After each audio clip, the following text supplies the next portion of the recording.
Chapter 631. Science and technology need constant demonstration and practice to get results. It is impossible and unrealistic to reach the sky in one step and become a big fat man. What's more, the originator of the bloodline factor is Vegapunk. Caesar is naturally not as good as Vegapunk. The science and technology controlled by the strong are 500 years ahead of the world. This title is not groundless, but worthy of it. Hearing that Caesar's artificial devil fruit is temporarily in a state of failure, Dustless suddenly lost interest. By the way, Law shouldn't have been caught by the Marine. Thinking of Law, who was beaten half to death, Dustless asked quietly. White Zetsu shook his head. He was rescued by a big white bear. Thinking of it, White Zetsu's face is still weird and unbelievable. A big white bear that speaks human language and is proficient in physical skills. Anyone would feel strange and subverts human cognition. To some extent, this world is like a biological museum, with all kinds of strange life.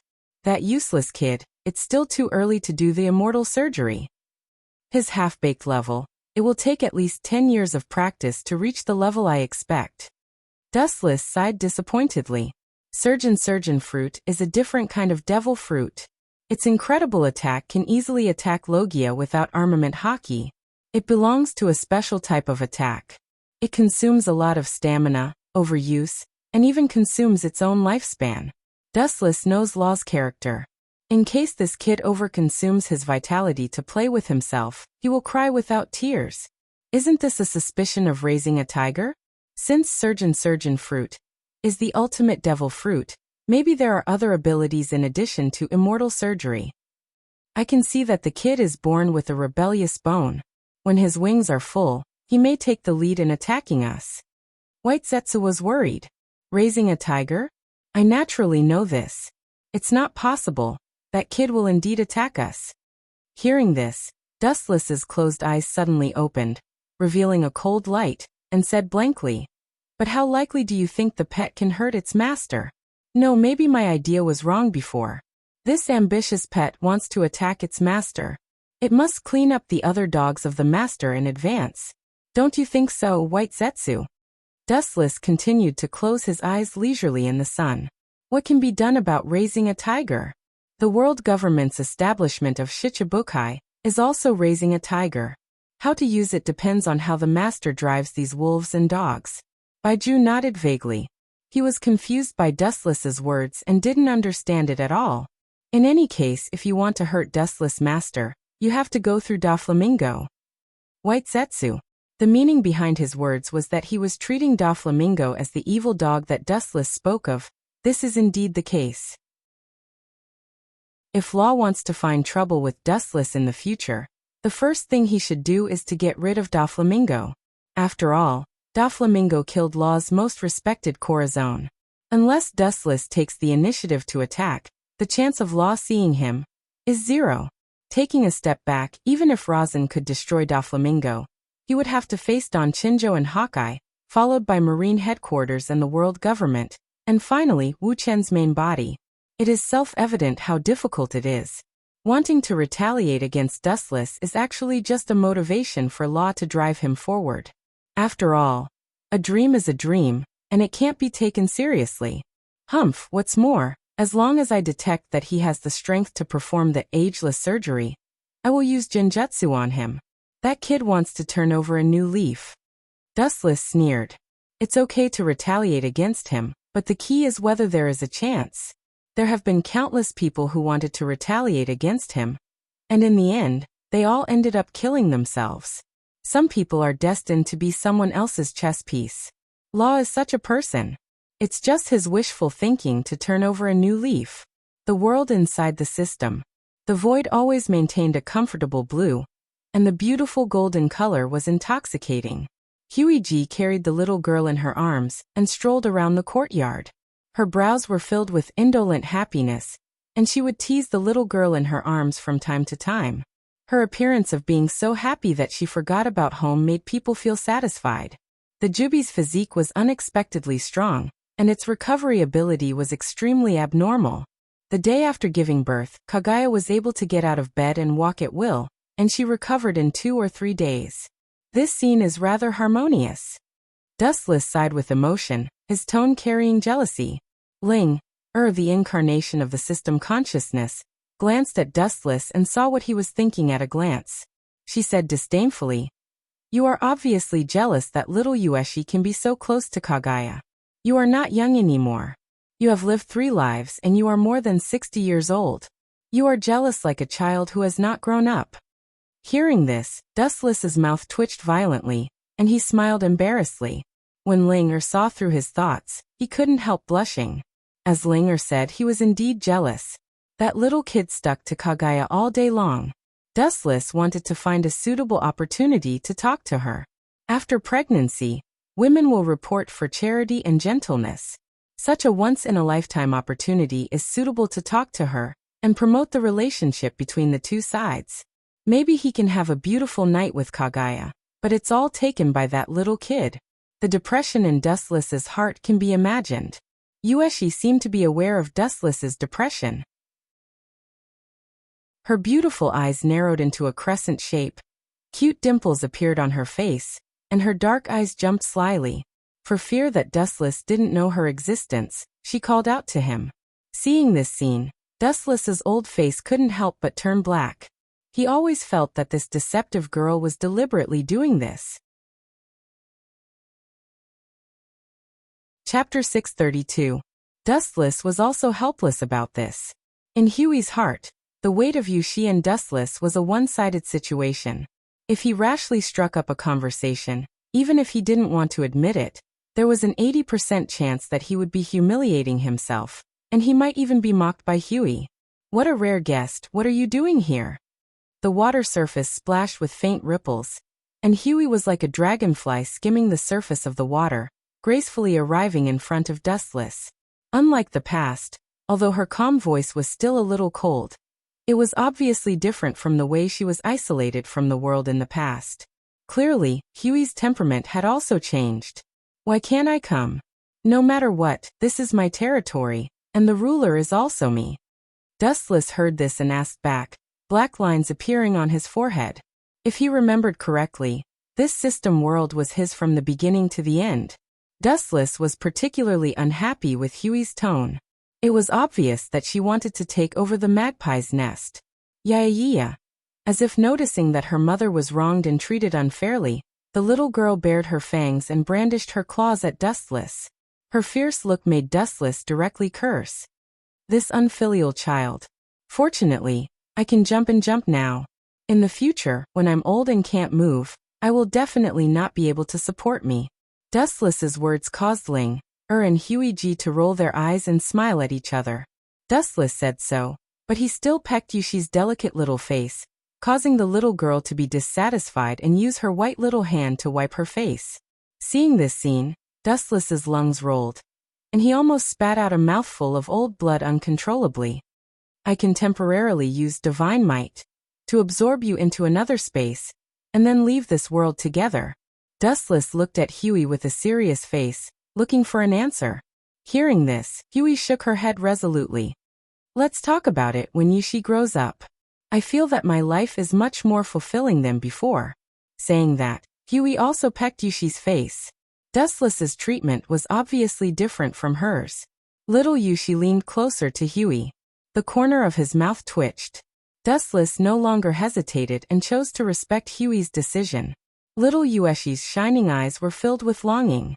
She couldn't wait to grow wings and go out to see the outside world, but she was ignored by Dustless and Huey. As for the other girls, Dustless also went to take a look and got the same answer. They were not very interested in the outside world. They were not the kind of people who liked to join in the fun. It was not a bad thing to gather together and talk about the memories of their youth. Dustless was anxious because he had already used various means to delay the lifespan of these confidants, but he could still vaguely see the fine wrinkles at the corners of their eyes. This meant that their lifespan was declining. Immortality, these 4 words sounded easy, but it was hard to do. Until now, Dustless also knew Law's ability, and the light fruit in his space had the ability to increase lifespan. The whole world was full of heroes, guided by the words of the pirate king, Roger. Before his death, the number of pirates all over the world soared, and they were all yearning for the legendary treasure. The overall strength of the pirates is above the Marine, but they are just scheming and killing each other, so they are not a problem. Even so, the overall strength of the Marine is not much stronger. It seems that you only said this, Sengoku.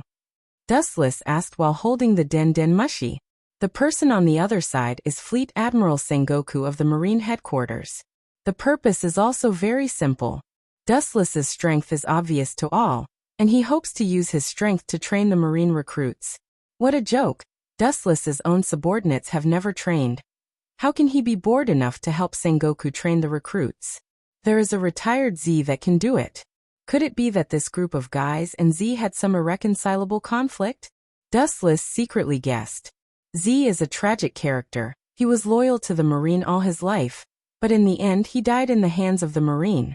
According to Dustless's guess, Z has already given up on the Marine, so even if he doesn't help the Marine train the recruits, it is understandable. With all due respect, your justice is too childish. I can't agree. Dustless refused. The reason why he is the so-called honorary admiral, to some extent, is more like a disguised transaction. If there is no benefit, Dustless will not accept this hard work. Sengoku's face turned black, and he cursed in his heart.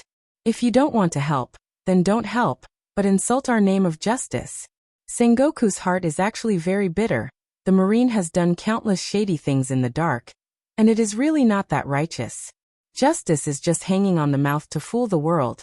The people who really put justice in their heart are rare, such as Sakazuki is more like a butcher in the name of justice. It is not an exaggeration to say that the Marine's justice is a child's play. After some small talk, Sengoku closed the Den Den Mushi. Talking nonsense with Dustless will only make him more confused, and even his thinking will not be normal. Asking Dustless to train the Marine. The reason why Sengoku had no choice but to use this opportunity to catch Don Chinjo alive to promote Sakazuki and others to Admiral, who would have thought that the old guy ran away halfway. In order to block the mouths of the people, Sengoku had to put this matter aside. Sengoku, this guy must have some conflict with Z. Dustless said with certainty. The Marine's current philosophy is contrary to Z's justice. Z who can't see the hope of the future is discouraged, and anything is possible. The Marine is just the surface of the world government, and in fact they have been playing the role of a clown. Sometimes, the Marine is more like the scapegoat of the world government, and their profession is to take the blame for the Gorosei. Letting Dustless play with them, Sengoku actually thought of it. Dustless frowned. The life and death of the Marine is none of his business, he can just watch. Chapter 633. Sengoku's heart was extremely gloomy, and his face was as ugly as if he had eaten a rat. If he could, he really wanted to fight with Dustless to vent his anger. However, Dustless was in Mariehua, and he was a Tenryubido, and his strength was not weaker than him. A Marine admiral offended him, and Fleet Admiral Sengoku couldn't get angry easily. The gloom in his heart could be imagined. Ah, you must have been defeated by Royce South again. Garp laughed unscrupulously as he walked into the office. At the same time, he quickly stuffed the shell into his mouth, which was quite cute, but Garp's eyes flashed with a cold light from time to time. Obviously, there was a deviation between the surface and what he thought. Sengoku looked at Garp with interest. He knew that the old guy was a rough and delicate person. He was actually very smart, and there were some places where he was far behind. Do you have any good ideas? Sengoku asked expectantly. Hearing this, Garp just rolled his eyes and stuffed a lot of shells into his mouth in one breath.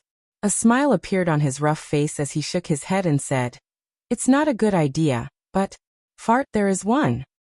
Puff. The air in the Fleet Admiral's office, which was still comfortable, suddenly became as smelly as a toilet. Sengoku's old face changed greatly, and he quickly opened the window for ventilation. Turning his head, he stared at Garp angrily, and his old face turned green. This old guy was getting more and more disrespectful to him as a Marine Fleet Admiral. Today it was fart, maybe it will be even worse in the future. By the way, our Marine's justice is sometimes too childish. Garp suddenly said seriously. Sengoku's expression suddenly froze, and he wanted to refute, but he was speechless because he understood that this was a fact. and the current situation of the marine explained everything. On the surface, it seemed that they were united, but in fact, they were also ganging up on each other. First of all, Admiral Z was discouraged by the marine. Even if Z didn't say it, the shrewd Sengoku could see it. Secondly, the future three admirals expressed their own opinions, and they were also divided. Sakazuki and Kazan had serious conflicts in some areas. Although he was biased towards Kazan's justice, he couldn't show it. As for the slick Borisari, he had been directly ignored by Sengoku. He was the most unreliable one. Well, so what? Justice will not lose to evil pirates, Sengoku said stubbornly. Although the marine's justice is indeed not worth a few cents, but there is a saying that if you win the hearts of the people, you will win the world. The civilians of the whole world at least still support the marine, which is also the foundation of the marine's long-term success. Sengoku, the reason why you spent so much effort to study the humanoid weapon is also a sign of guilt. Garp stared at Sengoku's face and said straightforwardly. Perhaps it was because he was worried about the future of the Navy that he developed this killing weapon that would only obey orders. Those who do great things don't care about trifles. With a snort, Sengoku said without blushing. Dustless shook his head when he heard this.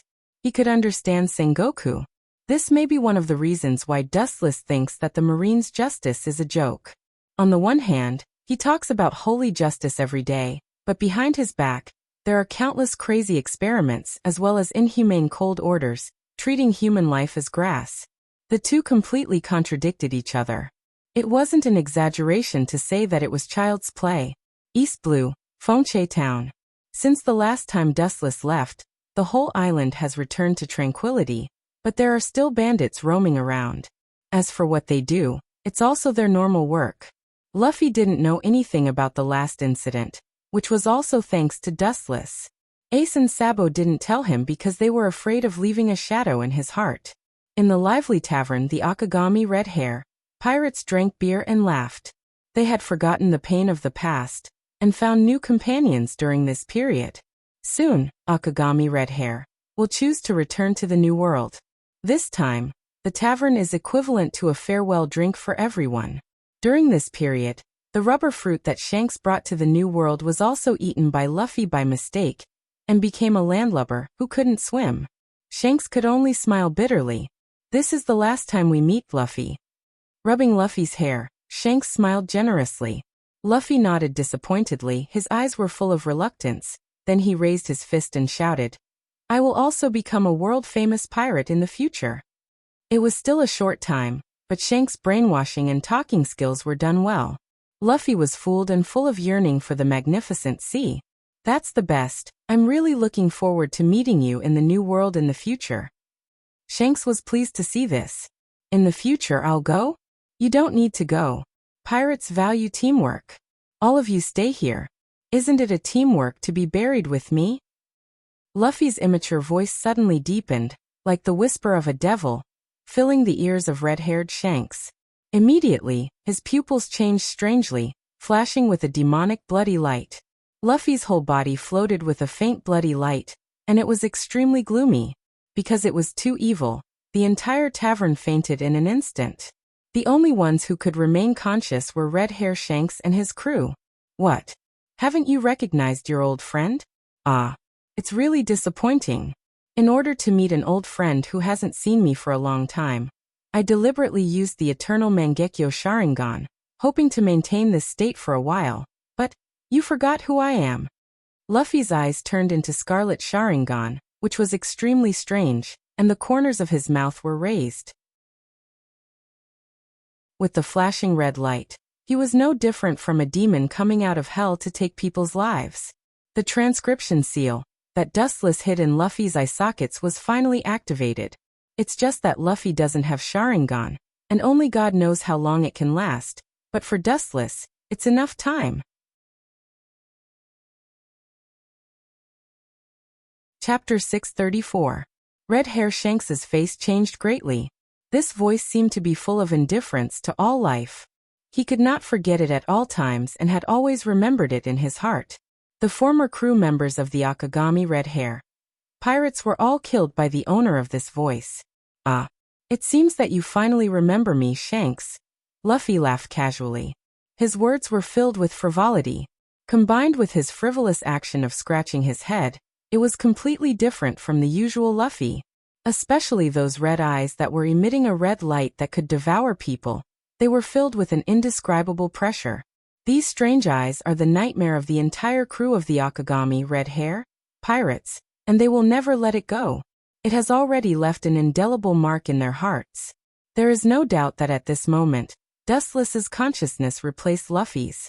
The Akagami Red Hair pirates who had interacted with Dustless were nervous and looked at the 7 or 8-year-old Luffy. The atmosphere was extremely oppressive for a moment, and the air froze in an instant, and there was even a suffocating danger. Who are you? Coincidentally, at this moment, a puzzled voice suddenly resounded. The man with a long gun suddenly took a few steps forward, and was close to Luffy, looking at the flashing red eyes with interest and fear in his heart. Get out of here, bastard. Trash like you is even worse than those notorious pirates. Raising his eyelids, Dustless's voice was as cold as frost.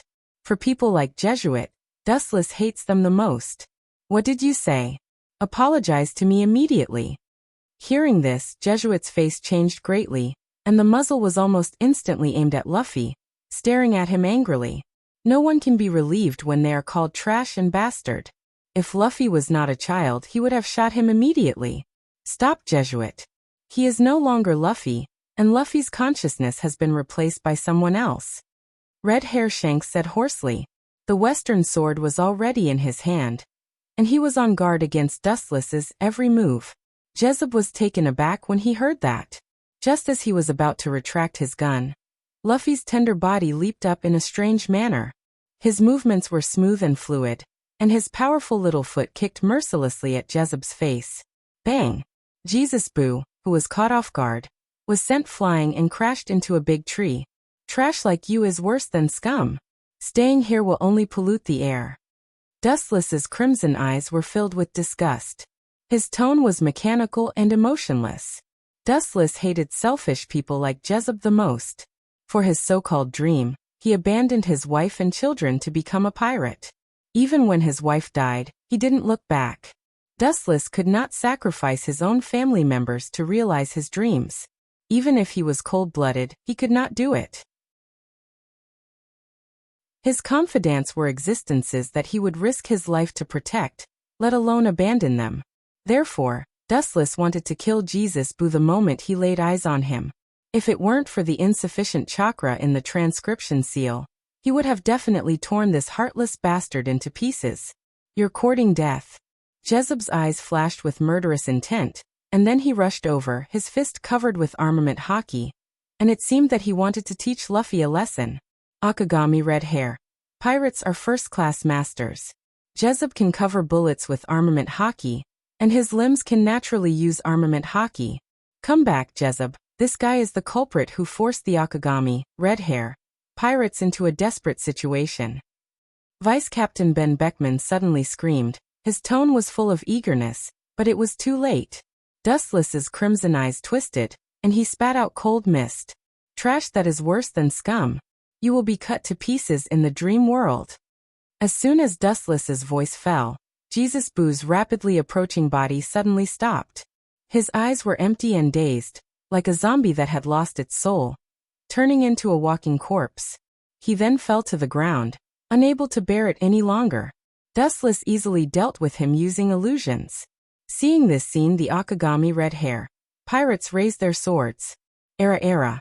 I'm now occupying this little devil's body. Are you sure you want to do it? Dustless looked at the furious Red Hair Shanks and chuckled. This is just the chakra in Luffy's body, and Luffy will bear the injury himself, so he expects that Red Hair Shanks will not do it. You, who the hell are you? Jezeb, who fell to the ground, gritted his teeth and asked. His whole body trembled unnaturally, twitching unconsciously, and his forehead was covered with cold sweat as if he had suffered a lot. His face was as fierce as a ghost, pale as snow, and powerless. The members of the Akagami Red Hair pirates quickly helped Jezeb, who, I prefer to call him the evilest man in the world, or the most despicable man in the world. Red Hair Shanks roared in a low voice, wanting to tear Dustless into pieces. If he lost in an open fight, he lost because his skills were not as good as others. Red Hair Shanks had nothing to say, but Dustless always used this kind of despicable means. The enemy was close at hand, but Red Hair Shanks couldn't do anything, and his lungs were about to explode. Oh, I like to see you want to turn my bones to ashes, but you can't do anything about it. Aren't you the Yonko for emperors of the New World? If you don't like it, come and hit me, Dustless said sarcastically. The appearance of a villain made Red Hair Shanks go berserk on the spot, and the sword in his hand suddenly raised high. After seeing Luffy's face, he reluctantly retracted the sword. You guys are really ugly. You want to be a bitch but still want to have a monument, Dustless said lightly, with a tone of disdain. It is undeniable that pirates do pursue freedom and like to take risks. But this is based on the pain of others. Red Hair Shanks is actually a bloodthirsty butcher, and the position of a Yonko for emperors was stepped on the bodies of other pirates. This newly joined Jezeb is no exception. He abandoned his wife and children, and when his wife was dying he didn't look back. Now he has to pretend to be righteous. Chapter 635. The world's most evil person. The world's most despicable and shameless person? Hearing this, Dustless couldn't help but smile. Controlling Luffy's body, he couldn't help but shake his head. He didn't know when he started to have a messy reputation. Maybe he really is the world's most evil person, but so what? The winner is praised and the loser is despised. Especially in this troubled world where pirates are rampant, being despicable and shameless is also another way to make a living. As long as you can survive, being despicable and shameless is a kind of wisdom. It's because I'm despicable and shameless that I can jump until now and often disgusted you. It's because you pirates like to be a bitch and set up a monument, like to play with justice and dreams. That's why you're hated by everyone. Dustless laughed. Good people don't live long, evil people live forever. This is the truth summed up by the ancient sages. If you can live with the person you like, even if you are the most evil person, so what? Hearing this, Red Hair Shanks' old face twitched, but he was speechless because Dustless was telling the truth. He was despicable enough, so he always laughed at the red hair pirates from the perspective of the winner. Dustless's method of controlling Luffy is despicable enough. There is no doubt that he is the final winner. Thinking of this, Red Hair Shanks' old face turned green. The heavens are watching what man does. There are gods 3 feet above our heads. Good and evil will be decided by the heavens. With red eyes, the red-haired Shanks clenched his fists and said hatefully through gritted teeth. It's ridiculous self-deception again. Shanks, sometimes I really think you are a naive kid. Now in this world, I cover the sky with one hand. I deceive God's eyes. The so-called God's ears are covered. Good and evil are decided by me. Hearing this, Dustless suddenly retorted, then pointed to the void and chuckled. Don't you think it's ridiculous? No, you can ask God and see if he agrees with you. Dustless sneered. He could clearly see Red Hair Shanks complaining about his fate. Perhaps the current Dustless was sent by God to make things difficult for him. Thus, he felt that the world was unfair. In reality, the heavenly Tao was fair, but Dustless cheated and cheated. Ridiculous. Dustless couldn't help but shake his head as he looked at the expressions of the Akagami, red hair, pirates. He could clearly see the fear and resentment in these people's eyes. They wished they could beat him up, but there was nothing they could do. Even if they killed Luffy, they wouldn't be able to shake Dustless. What is your purpose? Don't get carried away. With a cold glint in his eyes, the red-haired Shanks warned kindly. Dustless just waved his hand carelessly. So what if the villain was intoxicated with success? If he could keep looking at the red-haired Shanks being humiliated, Wuchen didn't mind showing off all the time. It's also an honor to be able to anger a Yonko for emperors, standing at the top of the pyramid. It's not too much to joke with an old friend. We have fought several times, and we are old friends.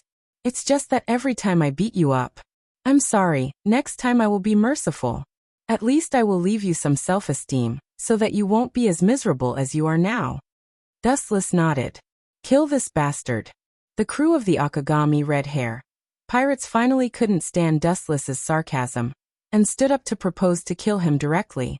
The implication was to kill Luffy together. After all, Dustless is now occupying his body. Just by you? Unless I completely exhaust chakra, no other method will work. If you don't believe me, just try it. Wu Chen controlled Luffy's tender body to look at this group of people. His every movement contained an unprecedented calmness. Don't worry, Luffy. Don't worry. How can a normal human be angry with a clown for fun? Red Hair Shanks's eyes flickered and sometimes shot a light that was enough to devour everything. He stared at Luffy and seemed to hesitate whether to kill him or not.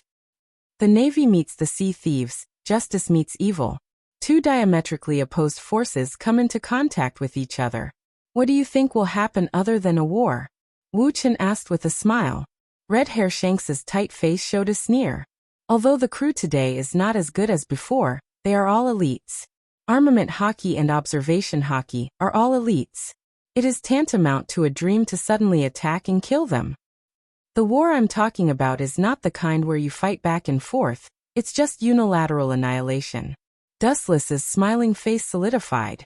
His voice suddenly became low, full of cold chill, and the eyes in his eyes were spinning wildly. Bursts of evil red light came out, and Luffy's whole body was covered with a bloody halo. Everyone pay attention, this guy. Seeing his eyes spinning strangely, Red Hair Shanks quickly shouted, knowing that Dustless was going to attack, but it was too late. Tsukuyomi.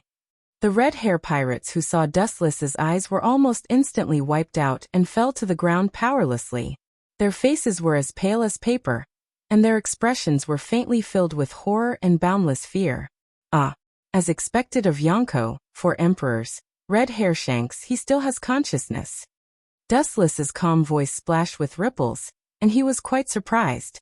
Ravaged by Tsukuyomi, Red Hair Shanks just fell to the ground, and then slowly stood up. Obviously, his willpower was abnormally strong. At the same time, Dustless's voice also lowered. This blow almost used up all the chakra he hid in Luffy's eyes. You are also a lamp that has run out of oil. Red Hair Shanks said with a tone of relief. However, Dustless smiled strangely. He had considered all the unfavorable factors before. It was indeed impossible to directly kill all the members of Red Hair Pirates with Tsukuyomi. Boom, boom, boom. At this moment, messy footsteps and shouts suddenly came from outside the tavern. The final protagonist has finally appeared.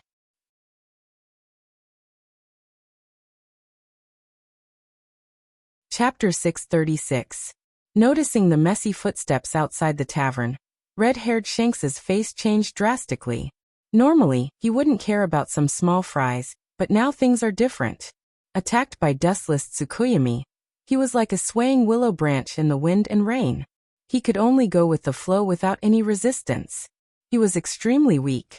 Red-haired Shanks, who used to be majestic, was now at the mercy of others. Even if it was a child with a sword, there was a chance that his life would be taken. Don't think that everyone is as dark as you. Maybe that group of people is just passing by. Passing by? I'm afraid you can't even fool yourself with this kind of deceit. Shaking his head, Dustless immediately interrupted Shanks with a disdainful tone. At this time, he was still imagining the development of the situation in his own direction. I can tell you that the group of people who are causing trouble outside, not only have you seen them, but you seem to be very familiar with them. Dustless's tone suddenly became a little more playful and obviously gloating. You have shown your power to those guys before. Last time when they robbed Windcar Town, it was you who helped them out. They are a group of bandits, and their leader seems to be called Sieg. Hearing this, red-haired Shanks' face suddenly became gloomy and murderous. Sieg. He naturally has an impression of him. When he stayed in Windcar Town for a while, Sieg came to Windcar Town to rob, but he was beaten up by the red-haired pirates and all the bandits were annihilated except for Sieg himself. Of course, Sieg deliberately let him go. Red-haired Shanks' idea at the time was very simple. He was just a small character, and there was no need to kill him. Besides, he was not that kind of person. He didn't expect that the one who came to cause trouble today was that kid. An unprecedented sense of regret quietly spread in his heart. If he could have killed Sieg directly, There wouldn't be such a scene now. Did you plan all this in advance? You despicable guy. Red-haired Shanks roared with all his strength as his eyes locked on Dustless.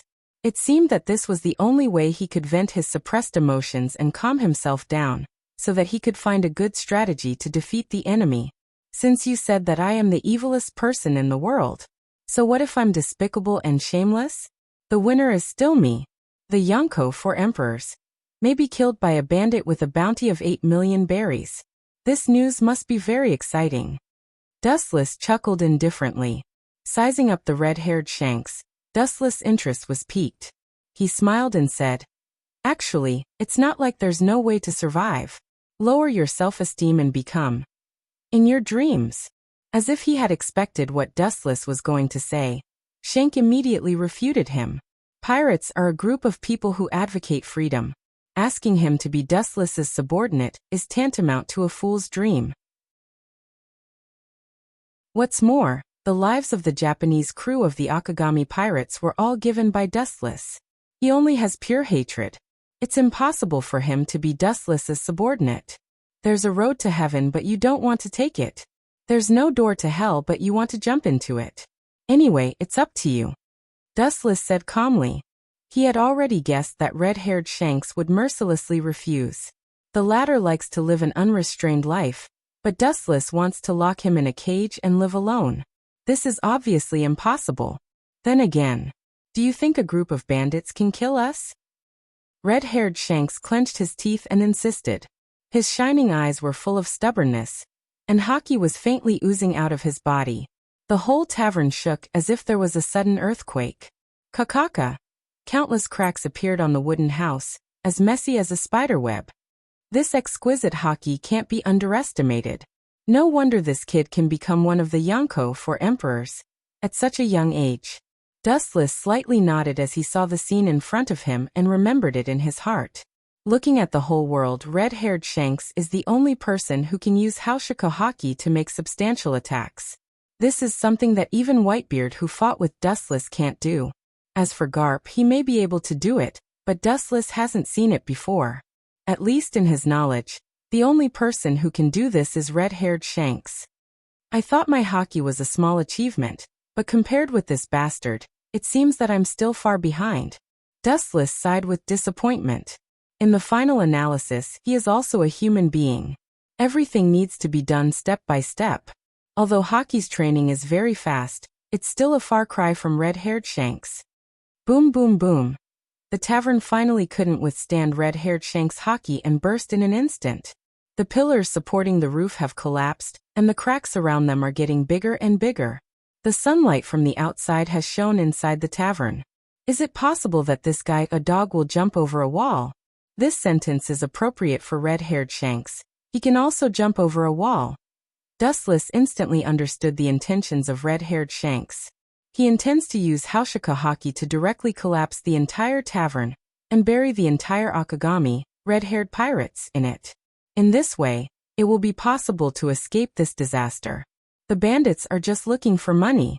Naturally, it's impossible for them to reorganize the collapsed tavern, and maybe the nearby Marines will arrive at any time and loot the entire village in a short time and then slip away.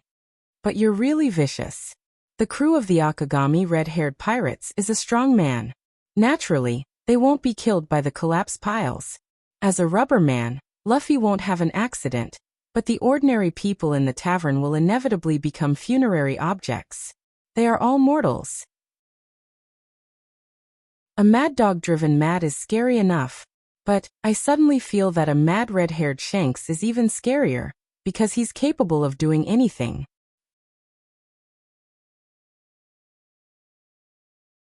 Chapter 637. In a trance, Red-Hair Shanks seemed to see Dustless's disappointment after his plot failed. Red-Hair Shanks smiled triumphantly. It was a great comfort for him to be able to turn the tables. Always being suppressed and beaten violently. Even an Iron Man will leave a psychological shadow. I should have told you before, don't have any naive thoughts. Look at you now. Dustless shook his head and sighed hopelessly. Red-haired Shanks had apparently entered into his wild imagination again. After many years of scheming, Dustless has become accustomed to accidents. You're on your own. Glancing at the red-haired Shanks, the chakra left by Dustless in Luffy's body was completely consumed. Luffy also lost consciousness and fell to the ground, falling into a coma. Boom! The entire tavern collapsed in an instant and turned into a pile of ruins, burying Akagami Red Hair, pirates in it. As for the ordinary civilians, they were smashed into flesh and blood in an instant. People are selfish. Since Akagami Red Hair wants him and his companions to live, he can only do this. As for those innocent people who were implicated, at most, he will kill Dustless in the future to avenge them. Give me an inch and I'll take a mile. Mariehua's Dustless body sneered again and again. He likes to clean up people who think they can't do anything. God treats everyone fairly, and Red Hair Shanks has no protagonist aura to break out. On the contrary, Dustless's flames are enough to cover and burn the whole world. And the first unlucky one is Mariehua. To be exact, White Zetsu and Hancock are now under the same roof as Dustless. Both of them trembled in fear, and didn't dare to look up. White Zetsu, who knows Dustless's nature, knows that he won't kill his own people.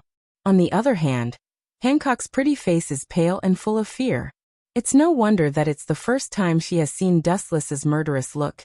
And it's normal for her to be afraid. Your doppelganger is still in Windmill Town, right? Even if you can't get rid of Red Hair's group, you can at least make them suffer, Dustless said as he stared coldly at White Zetsu.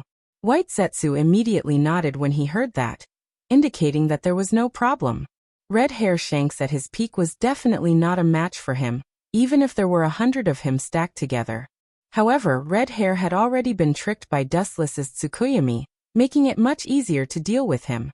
Idiot, of all people to offend, you just had to offend Lord Dustless. In his heart, he couldn't help but curse Red Hair for being brainless. After so many lessons, that kid didn't seem to have grown any wisdom. This was the result of fighting Dustless. If White Zetsu was Red Hair, he would definitely hide in the mountains. Dreams had to be realized with a life. After a moment of silence, Dustless gave a few more instructions. Then Baiju left. Master, Sister Otoheim just came back. She seems to be very tired and is now resting. Seeing White Zetsu leave, Hancock said softly. Dustless nodded slightly, and a bright light flashed in his eyes. Otoheim came back, indicating that the task given to her was a fruitful one. Then his face was a little guilty. Thinking of his rudeness to Princess Otoheim in the past, Dustless's face was apologetic. He was cold, but he would treat those who sincerely supported him sincerely. He was indeed a little ruthless to Otoheim in the past. In the dead of night, the lights of the entire Mariehua gradually went out. In the dark corridor, Dustless walked. He was used to the darkness, and there was no difference between night and half a day. After several turns, he came to the room where Otoheim slept peacefully. Looking as far as he could, his line of sight passed through the red silk curtain. Otoheim fell asleep, and was about to step in. Dustless's eyes flashed with hesitation. Thinking of Otoheim's fatigue, he turned and left. Coming here late at night without saying anything. You shouldn't be bored enough to spy on me sleeping. A light voice with a little complaint sounded in his ears. Dustless was stunned and then turned around. His face was very unnatural. To be honest, he didn't have any extra thoughts. He just wanted to see how Otoheim was doing recently. I don't have a heart of stone as you think. Dustless wondered. Otoheim smiled when she heard this. She knew that Dustless was telling the truth. Although he was barbaric and rude to her before, Dustless is indeed gentler than before. Then again, Whitebeard, that ambitious guy, may really have a possessive desire for the ancient weapon Sea King. Since the last battle with Big's mom, the number of Whitebeard pirates in Fishman Island has increased a lot. Princess Otoheim said cautiously. After tidying up her clothes, Princess Aji's watery eyes couldn't help but darken. She didn't mind that her perfect curves were completely exposed. Everything about her was occupied by Wu Chen for his own use. Covering up would only increase the ridicule. Of course. Otherwise, why do you think Whitebeard is protecting the Fishman Island and showing mercy? Wu Chen said calmly, as if this was how it should be. In fact, Whitebeard and Dustless have the same purpose. They are both going for the ancient weapon. The source of the news is naturally One Piece and his best friend Roger. It's all your fault. I heard Hancock say that you used the dark fruit to plot against Big's mom and Whitebeard and provoked a war between them. Whitebeard, who realized his shortcomings, had other ideas. At this point, Odoheim's resentment was more than enough. At the same time, her view of Whitebeard was also very different. She was grateful to him for sheltering Fishman Island, but she didn't expect his real purpose to be the ancient weapon. Although it was Wu Qin who forced Whitebeard into a desperate situation, it also showed that a tiger on the verge of desperation could do any crazy thing. You should thank me for letting you see the essence of Whitebeard. Otherwise, your Fishman Island would still be in the dark. Dustless laughed and peeked at Odoheim, showing an expression that you should thank me. Odoheim stared at Dustless and didn't know whether to laugh or cry. This guy is really shameless, but she has to admit that this is a fact. She gave a big white eye to Dustless and then pulled him into the room.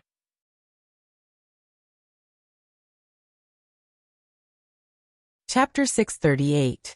Every minute of the spring night was worth 1,000 gold, and the beautiful scenery was naturally not worth mentioning. When Dustless and Odoheim got up, it was already late in the morning.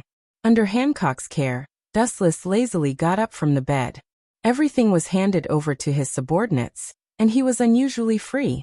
Sometimes he strolled around the slave auction house, or went back to the system world to tease Little Moon Shi. Although life was boring and monotonous, it was also full of other kinds of fun. In short, although life was different from what he imagined, Dustless did not feel bored. By the way, why did you push me to the position of the king of the Fishman Island? When eating, Odoheim asked puzzledly. A while ago, Dustless secretly sent her back to the Fishman Island, in fact, to inherit the position of king of the Fishman Island. As for King Neptune, Dustless had already reconciled him with other means. The one who killed him was the power of Dustless in Shirahoshi's body. Although it was not strong, it was more than enough to kill Neptune. After learning the news, Odoheim almost collapsed in despair. Persuasion was useless, so she had to use her eyes to temporarily seal her painful memory. Time was the best elixir. Over time, it would gradually fade. As for Neptune's death, Wu Qin could only apologize. A man of great ambition would not care about trifles. Some people who shouldn't exist, even if they were innocent, must be eliminated. The Fishman Island is the only way to enter the New World. Otherwise, you will have to cross the Yellow Earth to enter the second half of the New World. The geographical location is extremely important, and there are ancient weapons, and the existence of the Poneglyph. I need a reliable person to sit there as the king. Dustless said bluntly. The reason why he erased Neptune was that this old guy was flirting with Whitebeard all day long. Just in case, Dustless directly killed him. If his position was unknown, he was an enemy, and the enemy naturally could only be killed. Although he felt sorry for Odoheim, Dustless still killed him. Since he had already cuckolded Neptune, it was a relief to send him to heaven. Princess Aji nodded. She was confident in the position of Fishman Island's king. With Dustless as her backer, she could build her own ideal kingdom. Why was the Fishman Island bullied in the past? Because his background wasn't strong enough. Why wasn't his background strong enough? Because the Fishman Island has no value. Even the value of being used has no value. Now Odoheim naturally cannot let go of Dustless, this big ship. Seize the right time, the Fishman Island can restore the past glory. At this moment, a different scene was playing out in Windmill Town. This damn bastard, he can actually take a beating. Whitezoo's mouth twitched. At that moment, red-haired Shanks, who was facing him, was already covered in blood. He had been severely injured by Dustless's Tsukuyomi. He was dispirited and had less than 10% of his combat strength left. But even so, Sieg and the bandits he led were still defeated by red-haired Shanks. Just in case, red-haired Shanks destroyed them this time. Of course, there were also countless white Zetsu underground. You're really a monster. Your willpower is really strong. Even after being hit by that kind of technique, you can still fight with such vigor. You're unimaginably strong. White Zetsu said gloomily while holding a broadsword. Red-haired Shanks was unreasonably strong. Compared to when he left the New World, He had obviously become much stronger. But you still have to die. White Zetsu's eyes shot out a murderous aura as he rushed forward. He had countless clones, almost all over the world. Only his main body didn't die. It didn't matter how many of these clones died. After all, they could devour corpses to restore their numbers. You're courting death. Poochie. Red-haired Shanks's face was filled with murderous intent. The western sword in his hand slashed down, instantly cutting White Zetsu in half. These white monsters look exactly the same, and there are so many of them. Are they clones? Narrowing his eyes, red-haired Shanks said in surprise. Poochie. The western sword in his hand stabbed his arm without hesitation. Intense pain immediately spread throughout his body. Red-haired Shanks's unconscious mind suddenly became alert. Strong willpower? Maybe, but the pain caused by self-harm kept Shanks awake. Otherwise, he would have been devoured by the White Zetsu army. This was only temporary, and red-haired Shanks couldn't use his full strength.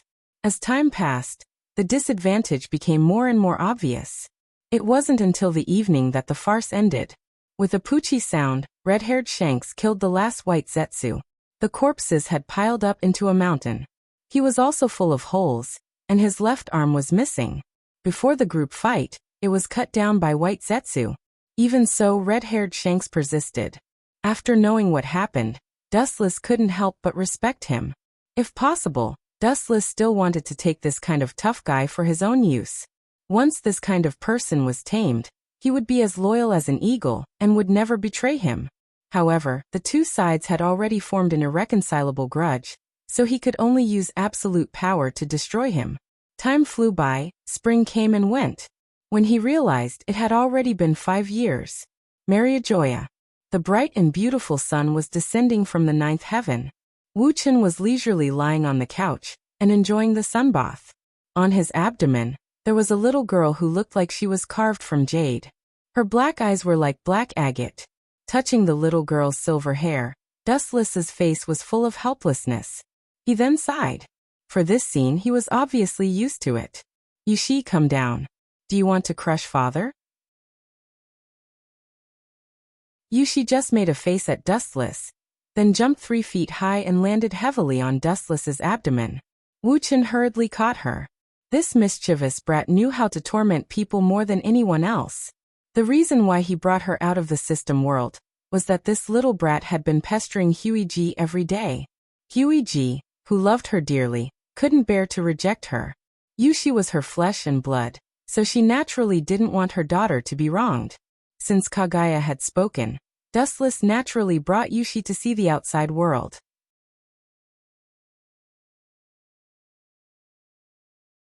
Chapter 639.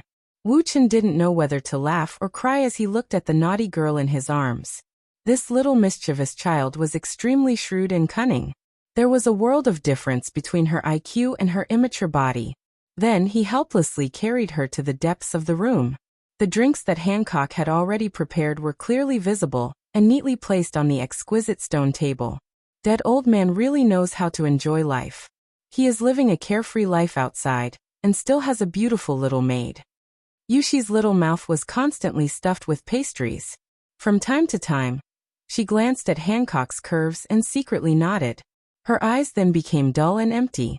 She seemed to be comparing Hancock's figure with Kagaya's and winked at Dustless. Stop talking nonsense and eat your food. Dustless scolded with a black face.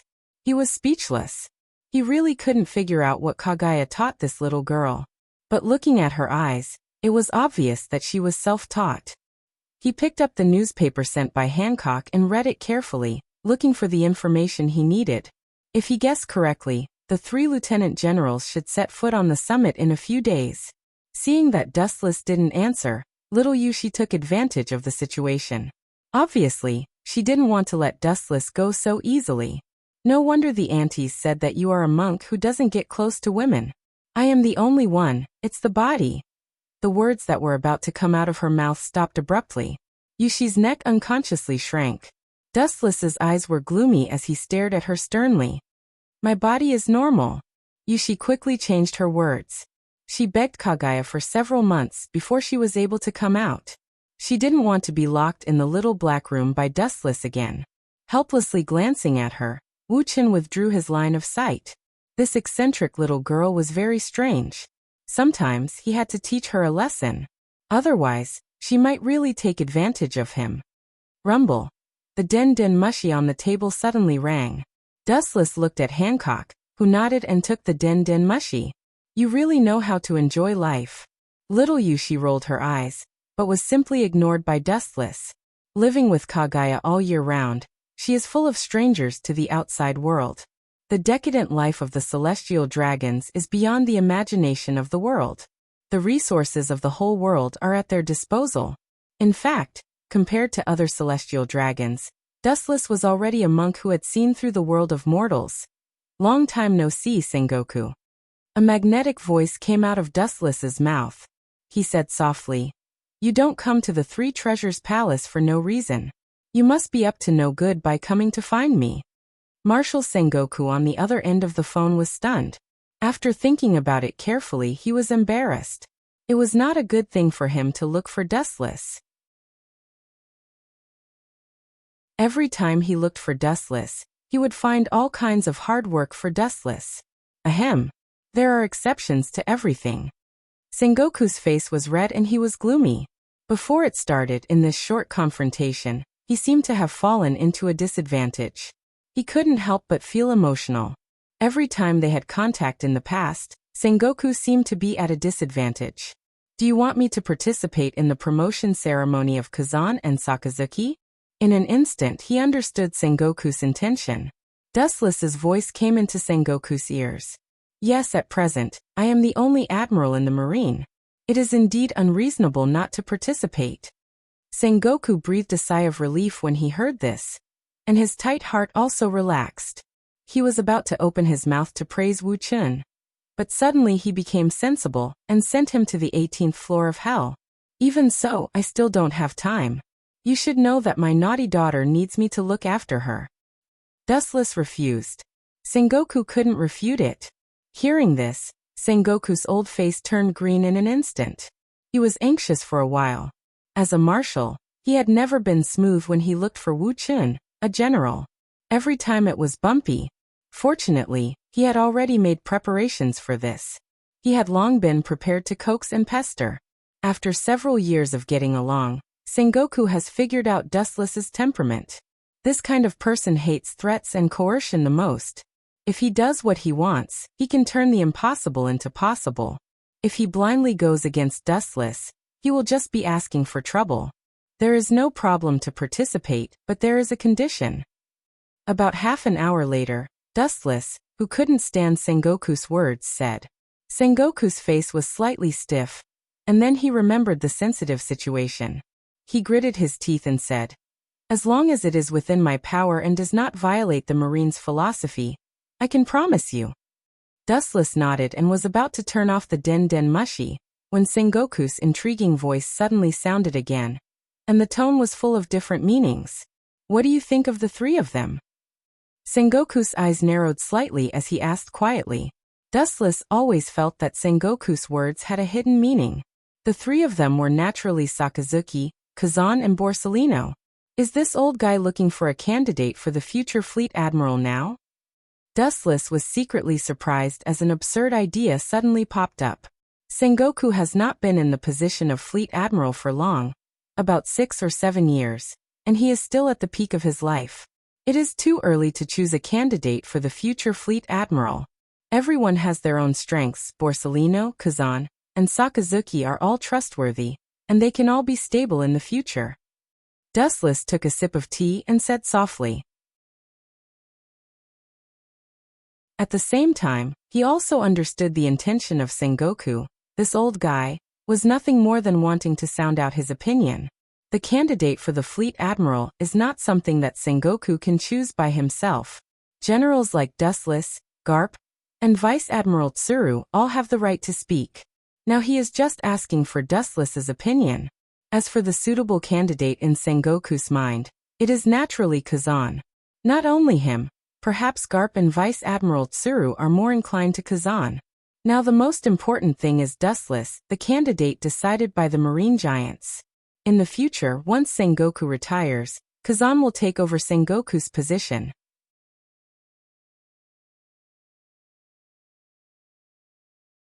Chapter 640. Marlin's numerous warring states were full of hope, looking forward to Dustless's answer, their eyes anxiously waiting.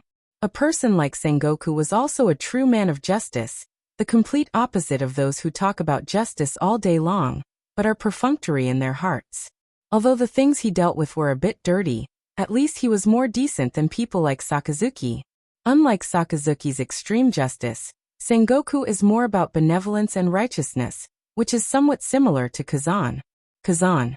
Of course he's more reliable than Sakasuji.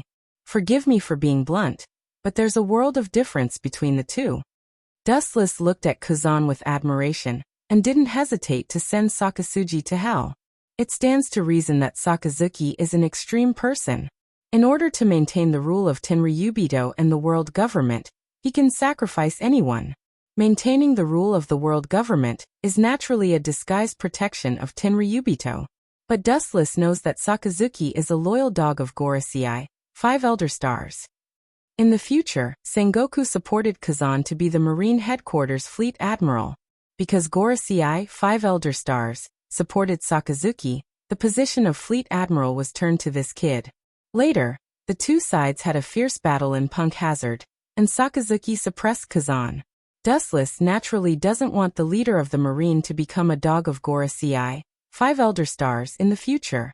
Sometimes he and Sengoku are indeed at odds with each other, but on the contrary, sometimes they also need to stand in the same trench. Marlin is waiting for you. Hearing this, Sengoku's tight heart was put down and he smiled happily. His face turned sunny and outlined a smile. He also thought that Dustless would support Sakazuki. After all, Sakazuki's rise to power is more in line with the interests of Tenryubito. This time, Dustless, who always cheats his teammates, finally gave his support. Time passed in a flash. Unknowingly, 3 days had already passed. Dustless's government ship arrived at Marlin, and Sengoku himself came to greet him. Unlike the past, at this moment, the Marine headquarters was full of laughter and lanterns. I am also an artistic person. Seeing Dustless looking at Marin with interest, Sengoku said proudly. The outside world's impression of the Marine headquarters is that they are big and rough, but in fact, Sengoku himself is a calligraphy master. And it is said that when he was a child, he won first place in calligraphy. It's the most important event in the past few decades. It's indeed worth mobilizing so many people. Dustless said as if it was a matter of course. The reason why Sengoku is so exaggerated is actually to take the opportunity to intimidate the pirates all over the world. The lineup of the 3 admirals is enough to make all the pirates all over the world scared. The idea was a little naive, but it was very practical. Dustless also enjoyed the treatment of a head of state. Surrounded by a group of senior Marine officials, he went to the Marine headquarters in the center of Marlin. The Marine soldiers along the way were confident and encouraged. Speaking of which, I've always had a question. After seeing that there was no one around, Dustless leaned close to Sengoku's ear and asked, I know that there are gangs in the Marine, but why is that kid Sakazuki's hand so long that he became the guest of the Gorosei, 5 Elder Stars?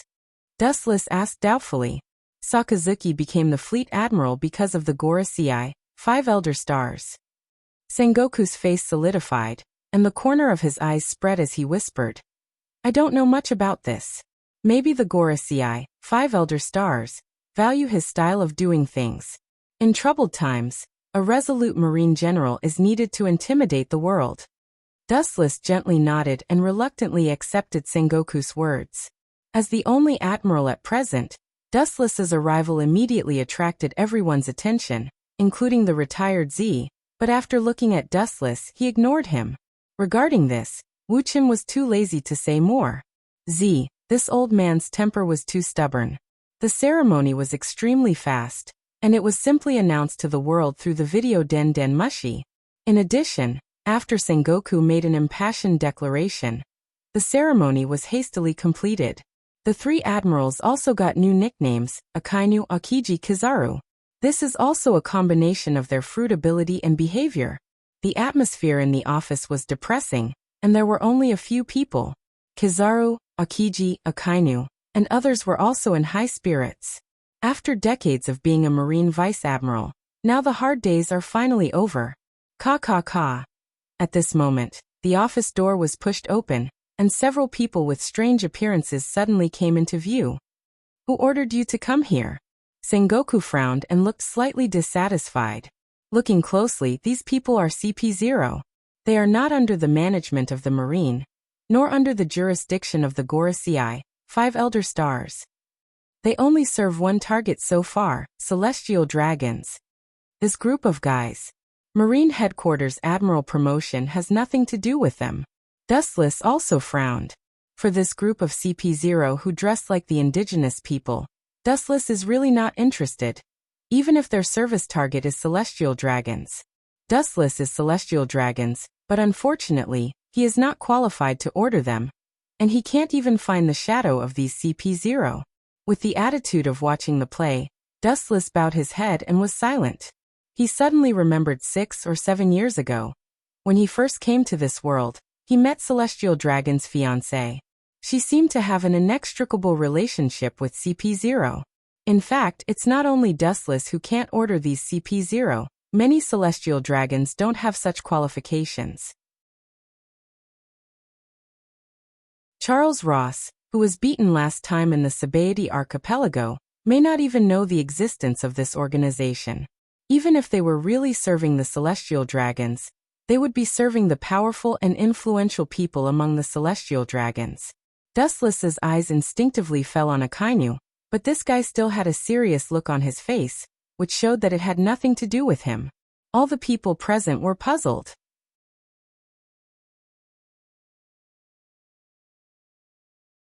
Chapter 641. Even Garp, who was snoring, woke up from his half-asleep state and opened his eyes.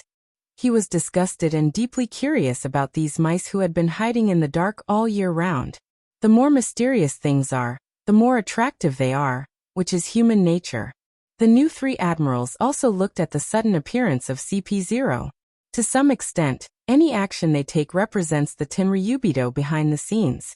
Akainu, Akiji, and Kizaru also have different views. Akainu is expressionless. Kizaru is touching his messy stubble with interest. As for Akiji, there is a little disgust, and he is not interested in this group of people.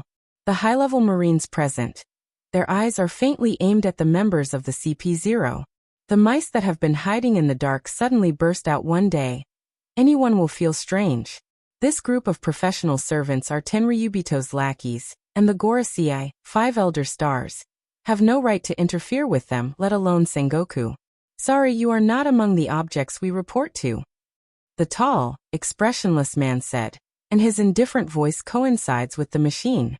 Sengoku's eyebrows were straight when he heard this, and the nameless fire in his heart rose rapidly. He felt like he was hit in the face.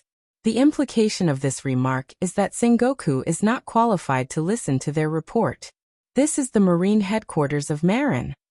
Sengoku said in a low voice, suppressing his inner flame. The CP0 member who spoke before didn't care, and took Sengoku's words as wind. Although the 2 different organizations belong to the same organization, they are destined not to have much intersection in this life. Marine belongs to the world government, while CP0 belongs to Tenryubido, and the 2 are completely unrelated. Just when everyone was puzzled, the eyes of CP0 members were strangely focused on Dustless, and the 3 CP0 members who came looked at him like this. These guys are they. Dustless looked at them without fear, and his eyes were as calm as autumn water, and he had faintly guessed their purpose. If CP0 is looking for trouble with him, there is no other reason than one. Yukishi. Thinking of this, Dustless's eyes, which were as calm as an ancient well, suddenly shot out a cold light. The dragon has a reverse scale, and you will die if you touch it. Lois South Saint should understand what kind of place Mariehua is. And suddenly a strange kid whose birth and origin are unknown suddenly popped up. Strange little ghosts? Is this something you can call me? Watch your attitude, you're just a lackey. The demonic whisper suddenly resounded through the ears, and the CP0 who spoke suddenly froze. Suddenly he felt a sudden pain on the left side of his face, and his body was hit by a cannonball. Ka. With a loud rumble, Dustless opened up a hole in the solemn office, and a cool breeze rushed in through the large hole. Not only did the cold wind not extinguish the hot and dry atmosphere, but it also heated up along with Dustless's sudden attack. A group of Marine executives looked at the murderous Dustless, and then saw the members of CP0. They were also members of the same force. When they were about to persuade the two sides to stop, Sengoku shook his head without a trace. He signaled everyone not to act rashly. This is a matter between Tenryubito. It's better if they don't get involved. And Sengoku is also happy to see CP0 get beaten up. A group of self-righteous idiots. It seems that this guy is really angry. That little girl's position in his heart is higher than everything. Sengoku was surprised. For the first time, Sengoku felt that Dustless was such a bloody person. The boiling killing intent that came out of him was like a god or a demon. It seemed that he could hear the unwilling roar of the hell's undead. Sharp and penetrating, making people involuntarily tremble with fear. Sengoku suddenly discovered that Dustless can't rub sand in his eyes. It's best not to try to anger him. No one can bear the terrible consequences. Dustless's murderous look is just because of a strange little ghost. If the little girl named Yukishi is really kidnapped one day, Sengoku felt a chill when he thought about it. Don't forget your identity, trash. His cold eyes stared at one of the CP0 members who was seriously injured and fell to the ground. And even his body was still boiling. Wu Chen's hoarse voice was like a wild beast breaking out of the cage, full of violence and destruction. Especially when those scarlet eyes stared at anyone. Anyone would feel as if there was a blade on their back. And you too.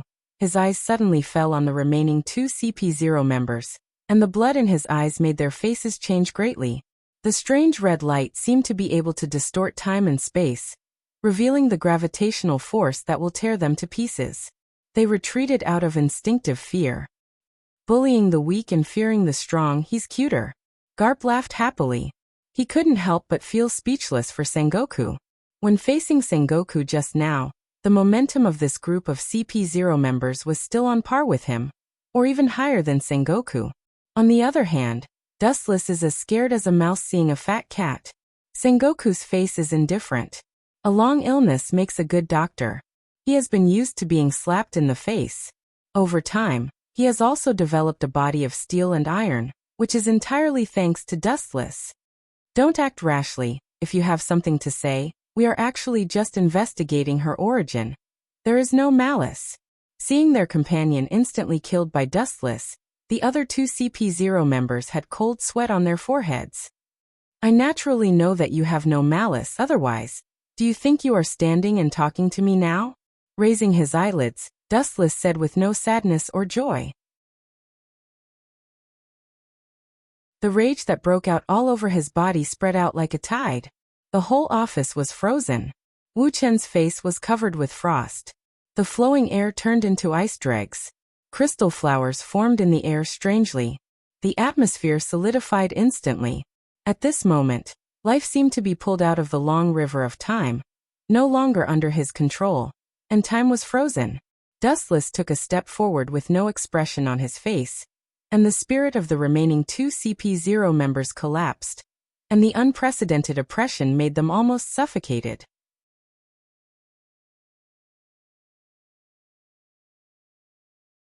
Chapter 642. The only two remaining CP0 members were desperate and depressed. It's not that they don't want to resist, but their struggle is meaningless. Dustless's attack speed is beyond the limit that normal humans can capture. Even if the observation hockey can perceive a little, the effect it can play is minimal. Their attack speed is not enough to deal with Dustless, and they can't keep up with Dustless's reaction rhythm, so all defense and counterattacks are a joke. Sometimes they can detect the existence of the enemy, but they can only passively take a beating, which is also a tragedy. Bastard, CP0 and Marine belong to the same force. The CP0 member with a long black scarf roared. Seeing that Sengoku and other Marine high-level officials were indifferent, they watched the show like an audience, and even Garp was drinking tea while eating the shellfish, and from time to time there would be a hiccup. When the only two remaining CP0 members saw this scene, 10 billion crows flew through their hearts. You want to drag us into the water when you see the situation is not good. It's still daytime, and it's not time to dream. Sengoku sneered and ignored this group of people. Everyone knows how to play with the wind.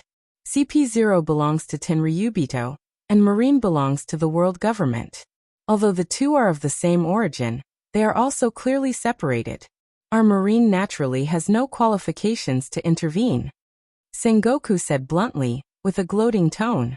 This is a personal grudge between Tenryubito, and we have no right to interfere. Sengoku mercilessly sent the two CP0 members to hell. If they want to support Dustless, they will support him. Who told him to be a real Tenryubito? As for the lackeys of Tenryubito, ha ha ha ha, they deserve to be killed. A mere lackey, who dares to challenge the power of the master, will be killed. You bastard. The CP0 member with a black scarf and the other CP0 member's face turned green.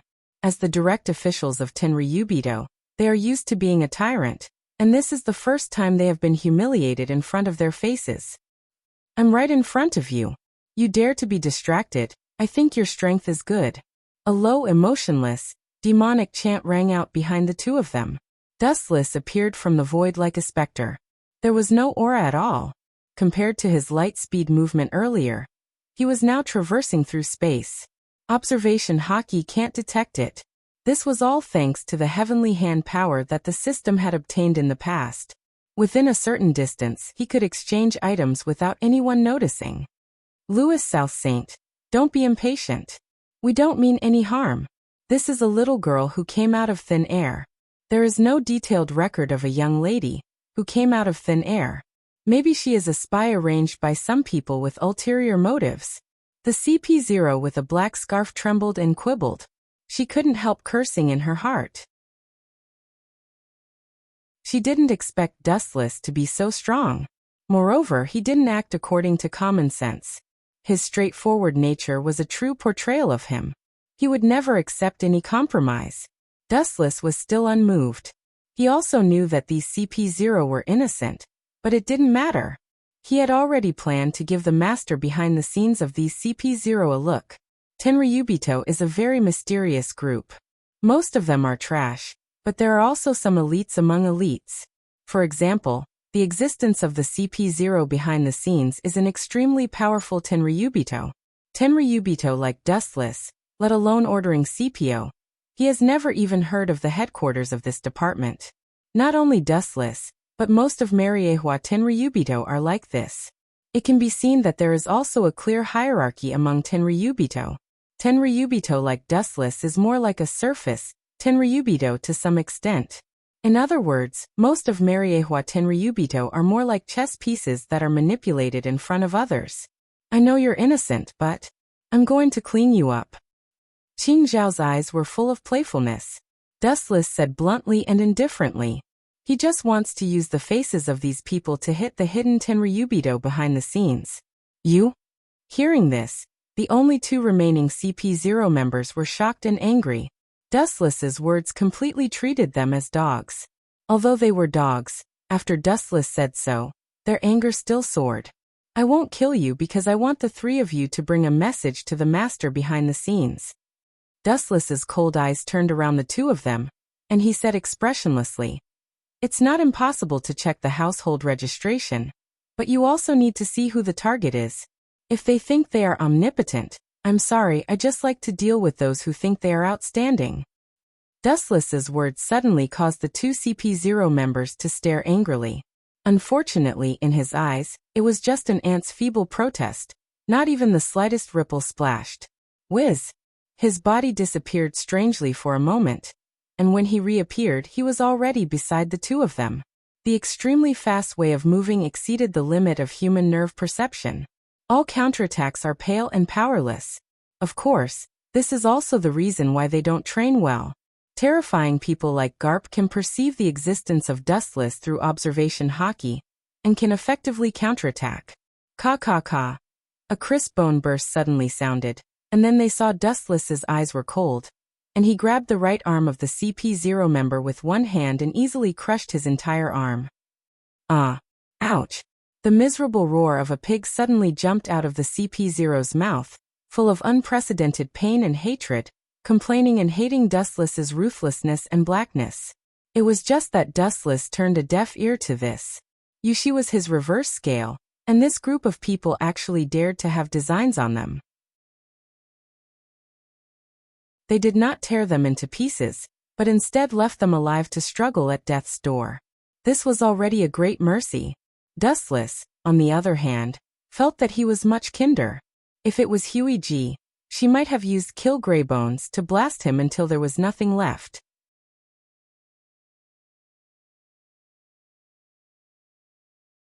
Chapter 643. Dustless's cold means made the Marines change their faces. Although it was not obvious, Sengoku could see a fear from the depths of their eyes. Looking closely, Dustless's eyes were cold, without any human emotions, and his quiet eyes were without ripples. If you have to find an emotion to replace it, it's contempt. The whole calf was covered with golden light in an instant, and Dustless swept out mercilessly. Boom! The originally closed conference room burst in an instant. A large fireball rose, and the dazzling sunlight shone in, causing everyone to close their eyes subconsciously. The solemn conference room was disintegrated in an instant, and a group of Marine executives showed a stunned expression, and they all looked at Sengoku. Their brows wrinkled, and they all felt that Dustless had overdone it, and they felt that he was insinuating to the Marine headquarters. This guy. Is it possible that he wants to use this to establish his power? Sengoku guessed with a gloomy face. Then he felt that the possibility was great. Dustless wanted to take this opportunity to quietly release a signal to the entire Tenryubito, as well as the Marine headquarters, and even the whole world. This is what happens to people who have ideas about my daughter. Royce South, please pay attention to the occasion here. This is the Marine headquarters. Staring at Dustless, Akainu stood up with a black face. Unlike other people, Akainu belongs to the kind of soldier with an extremely resolute character. He can't rub sand in his eyes, and he is extremely protective of the dignity and face of the Marine. Dustless took the opportunity to kick out the Marine conference room, which is equivalent to indirectly slapping their old face. Akainu naturally couldn't stand it. If it weren't for the identity gap between the two sides, Akainu would have melted Dustless at all costs. For an iron-blooded soldier like him, Dustless's actions have touched his bottom line. However, as the fleet admiral, Sengoku didn't say much, and he was not qualified to talk nonsense, and he was not qualified to blame Dustless. The faces of the Marines were not good. Dustless was obviously making things big, and he was quietly warning them that this was the result of offending him. I'm sorry, once people get old, their reason will be replaced by emotions, and they will regard this place as their own home. I'm sorry. I'll be responsible for sending someone to repair this place. With an awkward smile, Dustless said embarrassedly, but his tone was frivolous and indifferent. Sengoku's mouth twitched fiercely and he waved his hand, pretending to be generous, and said, "There is no need to be an outsider. As an admiral of the Marine headquarters, it's not too much to say that Marin your own home." Home. Do you dare to be so arrogant? Sengoku's heart's heart. This was clearly Dustless purposely establishing his might, warning all of them in disguise. However, even if Dustless smashed the Marine conference room, Sengoku and other high-level Marines can't attack. First of all, he is a Tenryubito, and secondly, he is an admiral of the Marine headquarters. In addition, Dustless's unprecedented strength is the biggest concern. In a world where the strong are respected, whoever has the biggest fist has the right to speak. This loss is a sure thing. Sengoku's old face twitched and his face turned green. He had a feeling of leading a wolf into the house. He asked Dustless to support the Marines. He didn't expect that this time, because of the sudden appearance of CP0, he became the bitter object of Dustless's disguised prestige. He took the opportunity to let him smash the solemn conference room of the Marine headquarters. However, the opponent is a Tenryubito who has reached the peak of strength. Even if he is unwilling, he can only endure it. Sengoku's heart was depressed. The Marine headquarters can be said to be lying down this time. However, this group of guys. Sengoku couldn't help but shake his head and call them idiots. The identity of the boss behind this group of people is very exaggerated, enough to make the world tremble, but these CP0 are just dogs in the end. The reason why they are so arrogant is because they rely on their master behind the scenes. Dustless's scary aura didn't work in front of him. Bad luck. Sengoku stared fiercely at CP0 and simply chose to ignore them. As the Marine Fleet Admiral, Sengoku's every move is watched. A group of Marine executives saw that Sengoku turned a deaf ear and bowed their heads, holding the mentality of watching a play. Akainu, although unhappy, sat back in his original position.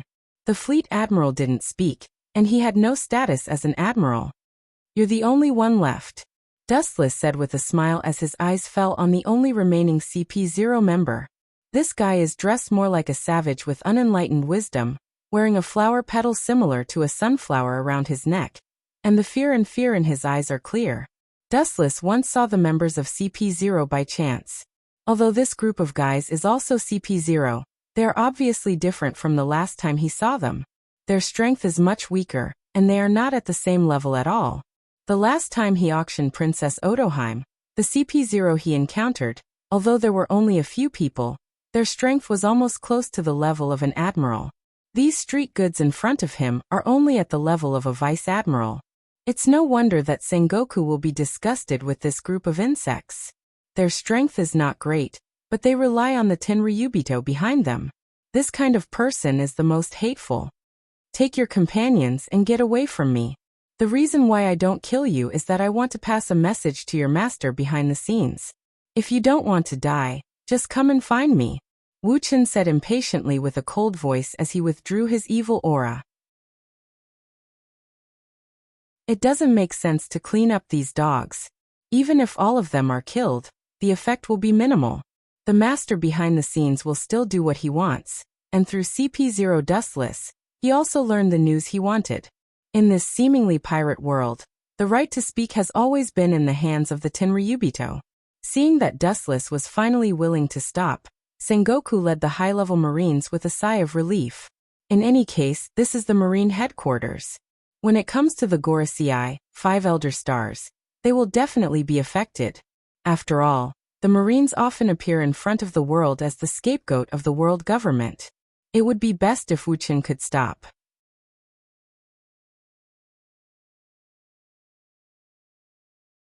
Chapter 644. Seeing that Dustless was willing to let them go, the last CP0, who only had consciousness, recovered his desperate heart and looked at Dustless in fear. He couldn't even thank him and slipped away with his 2 unconscious companions. This is simply an undeserved disaster. It's just an investigation of Huku and he almost lost his life here. It has already left a psychological shadow. I guess we're going to lose face again this time. Akiji whispered.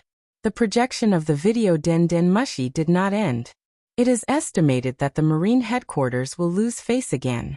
Although it was done under emotional control, only ghosts know what the outside world thinks. The Marines led by Sengoku were speechless, and they looked at Wu Chen's eyes and couldn't help but be filled with resentment. "What are you looking at me for? I'm innocent."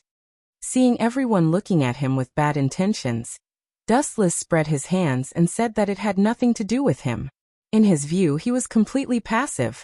If you want to complain, you can only blame the celestial dragons behind you. Sengoku rolled his eyes.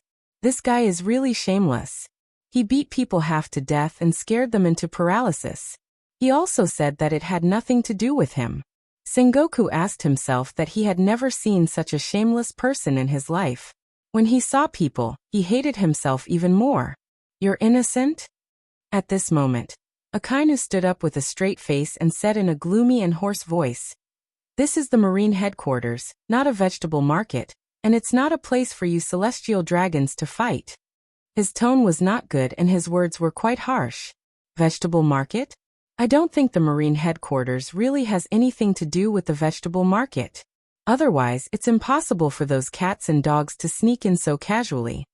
Looking at Akainu's eyes, Dustless said expressionlessly, "The CP0 directly broke into the conference room, which is really no different from the vegetable market.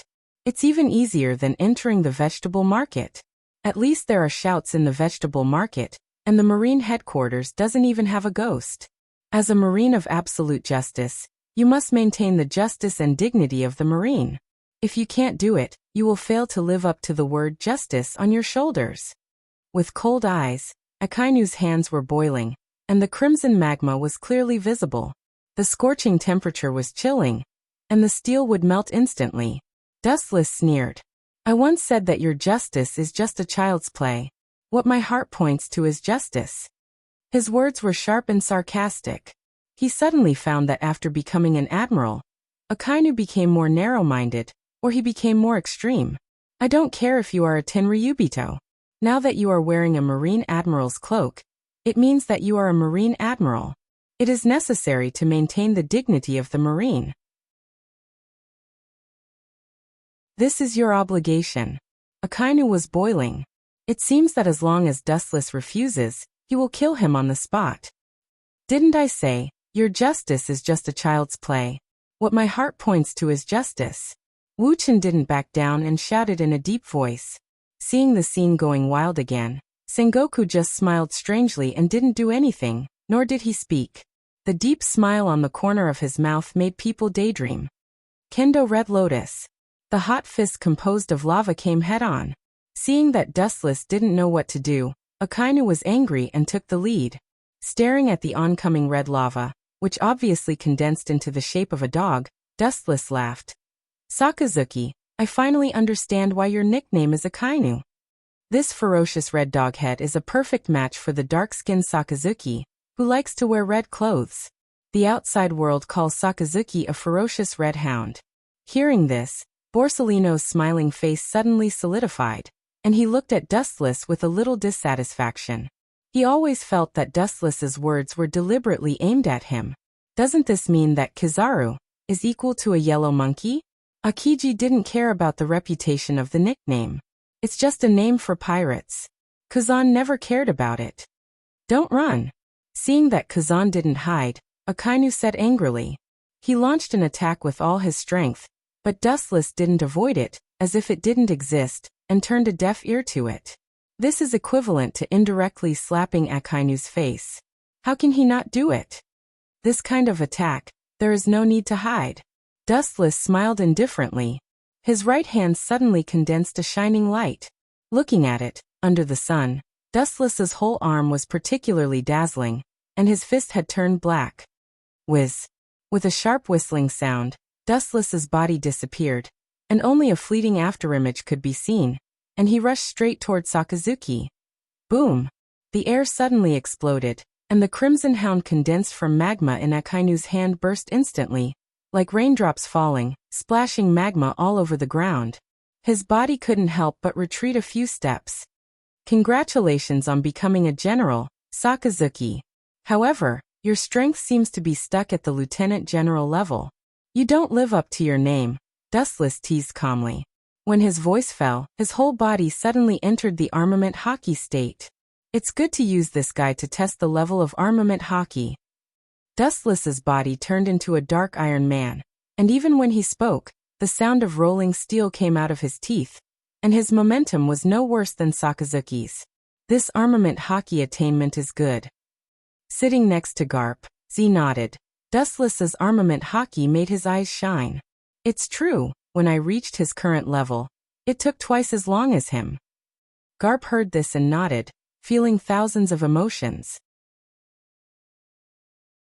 A new generation replaces the old, and it won't be long before they disappear in this sea of strong people.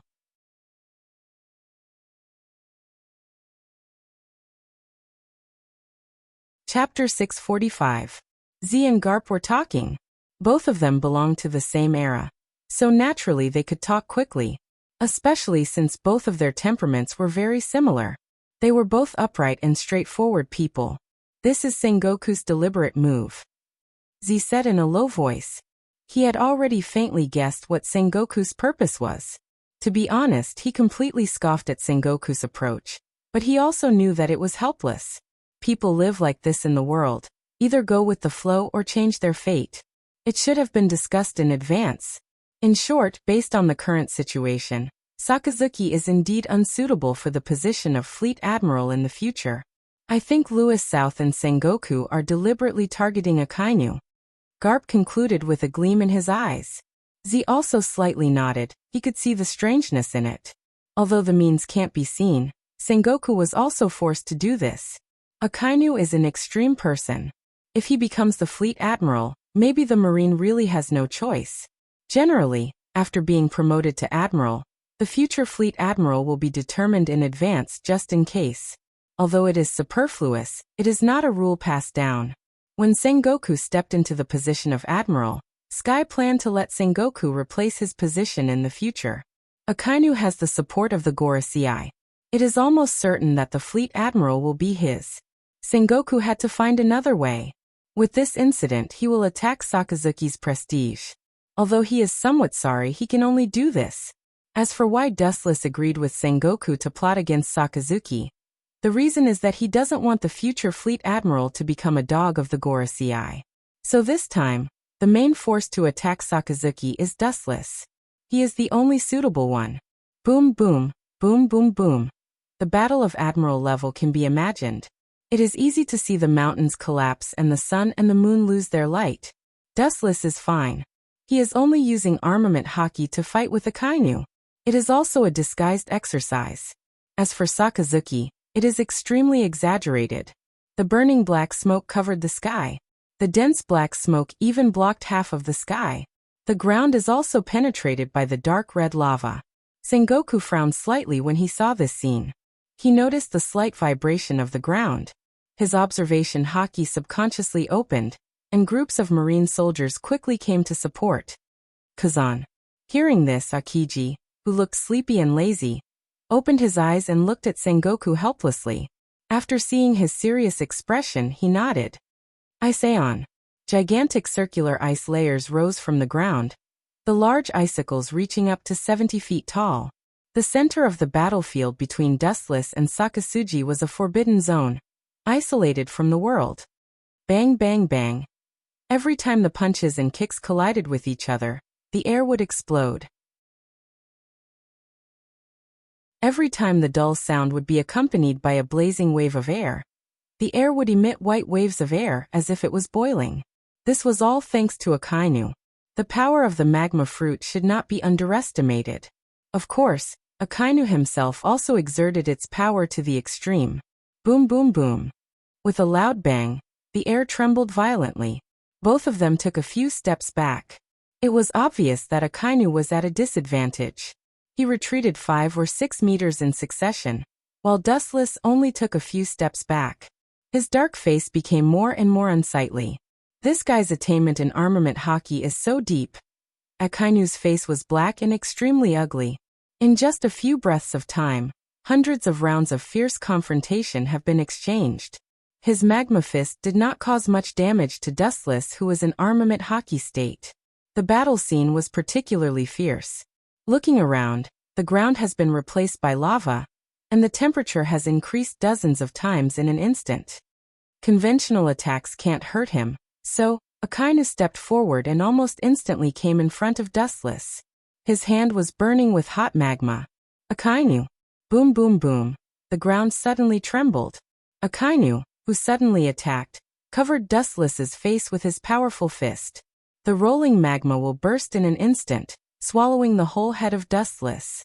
Even if you don't die, you will be seriously injured. Akainu breathed a sigh of relief. When fighting an expert like Dustless, one had to be tense at all times, and the slightest carelessness would cause one to be consigned to eternal damnation. So highly concentrating one's mind was naturally strenuous. Before Akainu could take a few breaths, his thick arm was suddenly grabbed by a thin little hand. Akainu was shocked and did not hesitate to burst back.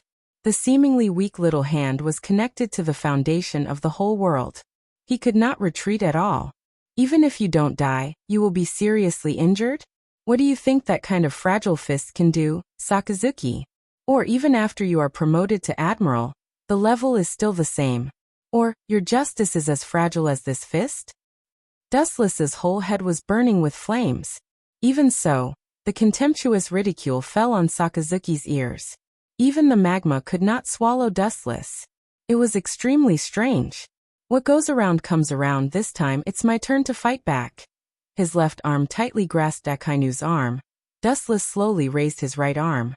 The black light wrapped around his fist, under the illumination of the sun, was invincible. His pupils suddenly shrank. Akainu smelled an unprecedented danger, and did not hesitate to burst out. Armament Haki hardening. Coincidentally, the same dark skin as Dustless instantly spread all over his body. Boom boom boom, the tender iron fist roared mercilessly. Akainu's old face suddenly turned ugly, and immediately flew upside down like a cannonball, hitting a deep hole in Akiji's frozen isolation circle. Looking closely, Akainu's old face was crooked. This kid is good at hitting the face. Sengoku, Garp and others saw a chill. They looked at each other, and could see the entanglement in each other's eyes. They could clearly see the traces of dislocation in Akainu's chin. But when they think about it, only Akainu's face was swept to the ground. The position of the fleet admiral will not be his turn for the time being. As for the future, they can drag it out for a day.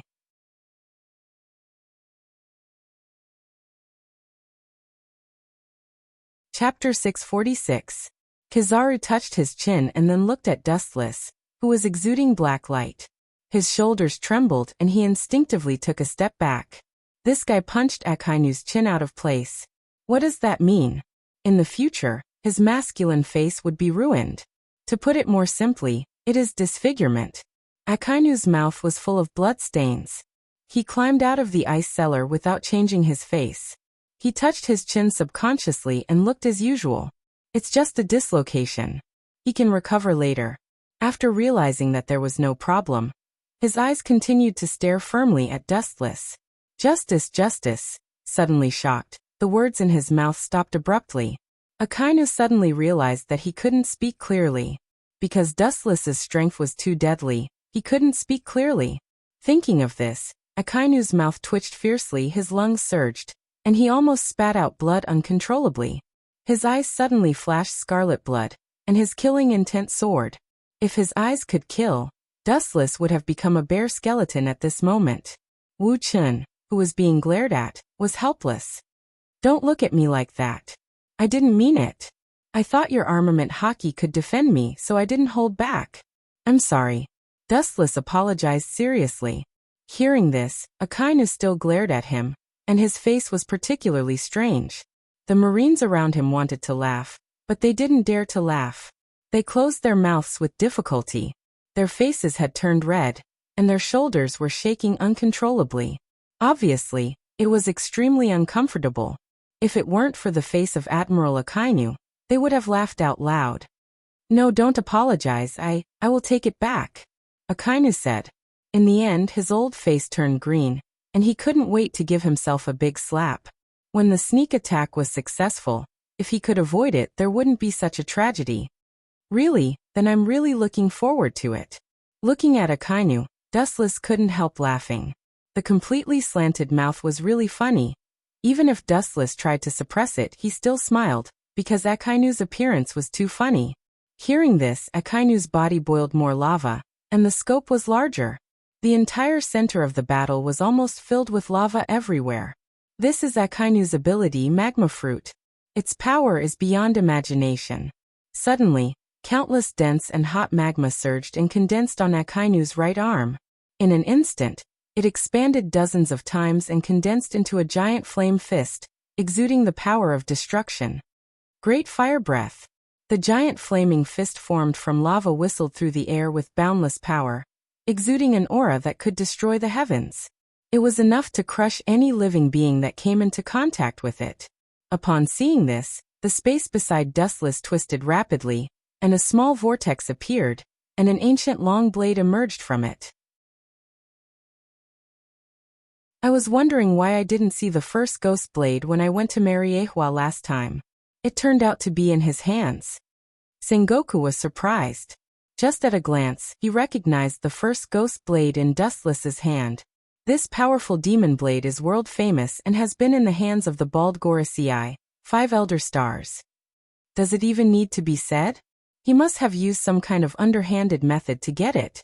But then again, from the looks of it, This guy has successfully mastered the first-generation Ghost Blade. Garp exclaimed, his eyes widening. The legend of the first Ghost Blade has been spread in the world for a long time. Every time it appears, it is a world-class major disaster. This legendary blade has been kept by the Bald Gorosei, 5 Elder Stars. They didn't expect it to be in the hands of Dustless, and looking at his relaxed demeanor, it is obvious that he can easily control the evil nature of the first Ghost Blade. The power is good, and the characteristics of the magma fruit are vividly displayed. However, there is a saying that everything restrains each other. Maybe I am destined to be the one who restrains you. Dustless stared at the oncoming magma fist calmly. He was as motionless as a mountain, and deep in his eyelids, he maintained the indifference of an ancient well from beginning to end. The whole person was as quiet and tranquil as a statue, with a noble and elegant temperament. After a few breaths, Dustless's eyes suddenly widened, emitting a cold light. The first Ghost Blade in his hand was also unsheathed in an instant, and a blood-red cold light shot out, penetrating the incoming giant magma fist. Poochie! The sound of cloth being torn easily sounded. Looking up, they saw that the giant magma fist was close to Dustless, and it burst open in an instant. It was cut in half by the bloody slash. This kind of flashy trick can't touch my body, and the effect it has on me is minimal. If you want to use it to defeat me, it is tantamount to an ant shaking the sky. The light and indifferent voice resounded through the sky. Accompanied by a roar, the first Ghost Blade returned to the scabbard. Looking at it, Dustless was stunned. Akainu disappeared strangely, leaving only the magma on the ground.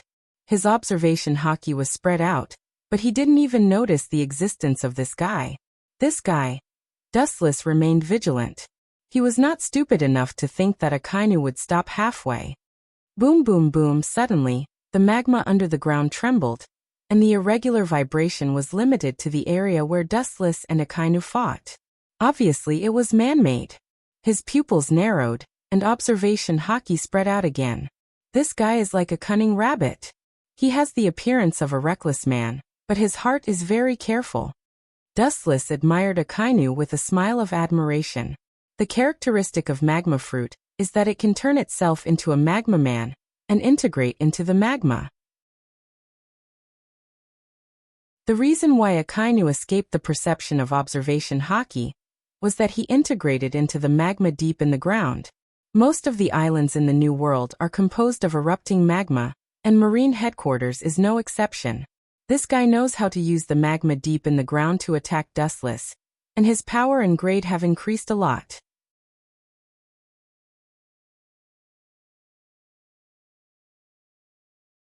Chapter 647. The ground throbbed and twisted, as if something was about to break out of its shell, constantly protruding upward. The lava on the ground surged violently like a tide for a moment. Everyone's heart was covered with an unprecedented depression and silence. Bastard, that kid is really angry. Does he want to destroy Marlindo?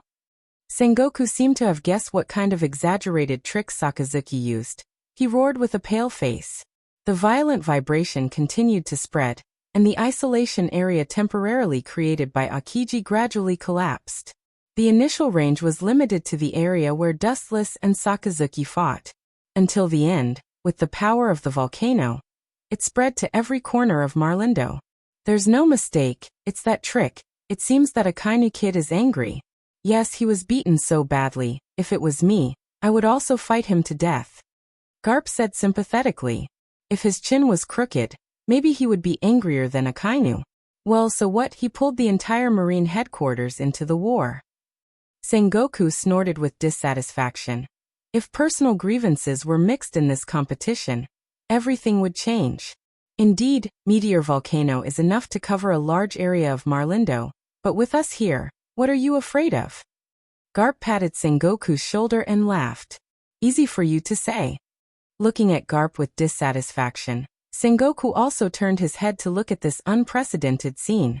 Indeed, as Garp said, there was no need to worry. The range is amazing.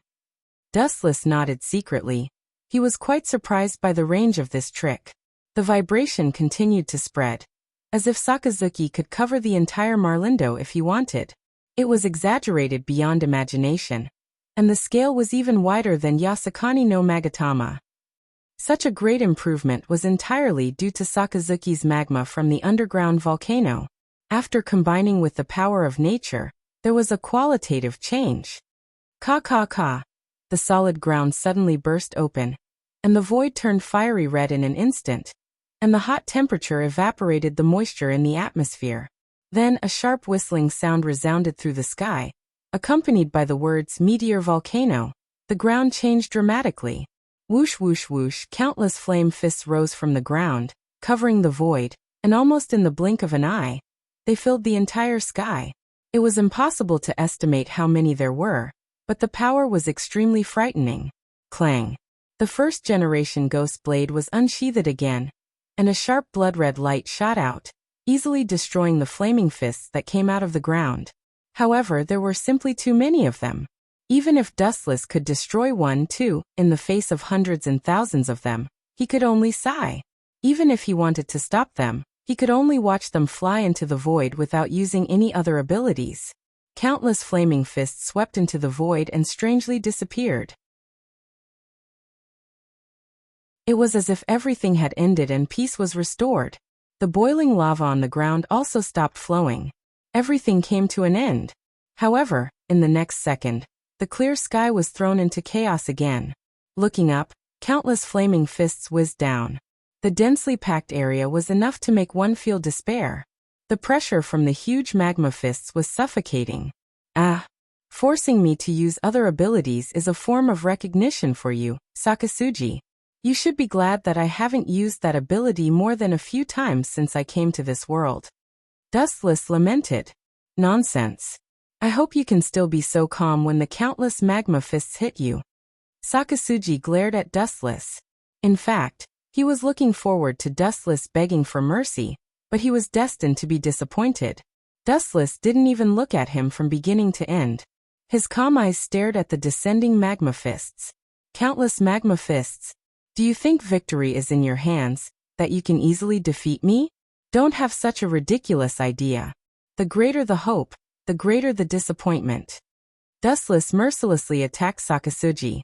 However, Akainu maintained his arrogance at all times. Obviously, he was very confident in his moves. Dustless's words went in one ear and out the other. A lot? It's a lot. But it's a pity because I have more. Kaibo of the King. The void behind Dustless shook violently in an instant. Countless vortexes suddenly appeared. Then, as many as the stars in the sky, all kinds of weapons poked their heads out of these vortexes. The exquisite craftsmanship and the sharp radiance made it obvious that it was not an ordinary item. Especially the exaggerated number of tens of thousands, as many as the grains of sand in the Ganges. It completely exceeded the concept of many. The entire sky was instantly dyed golden. How is this possible? What ability is this? The Marines led by Sengoku were stunned. Even Sakazuki was stunned as he stared at the divine weapons in the void. He wanted to count how many weapons there were, but he found that he couldn't count the exact number. One after another, a steady stream of weapons drilled out of the void. Tens of thousands. This dense number compared to the falling flame fist was obviously dwarfed.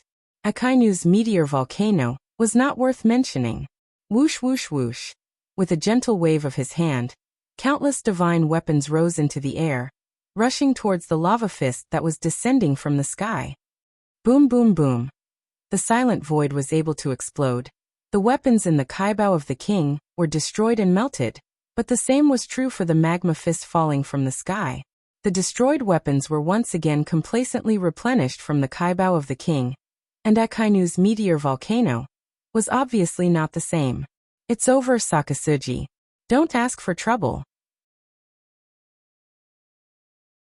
Looking at Akainu faintly, Dustless said bluntly, in human form, you and I may be evenly matched, but when I look down at you from the perspective of God, any resistance is a futile struggle.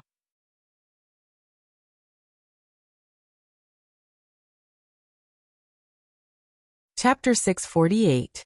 Sakazuki's basically black face became even gloomier. Even if he tried to hide his inner calmness, his anxious expression was exposed to Dustless's eyes. The air was densely packed with all kinds of weapons, almost boundless, like a mountain. Sakaski's breathing was dozens of times more difficult than usual. It seems that your justice is nothing more than this, Sakaski. Dustless said calmly while holding back his inner smile. Akainu was covered in scarlet blood, and his chin was tilted by Dustless.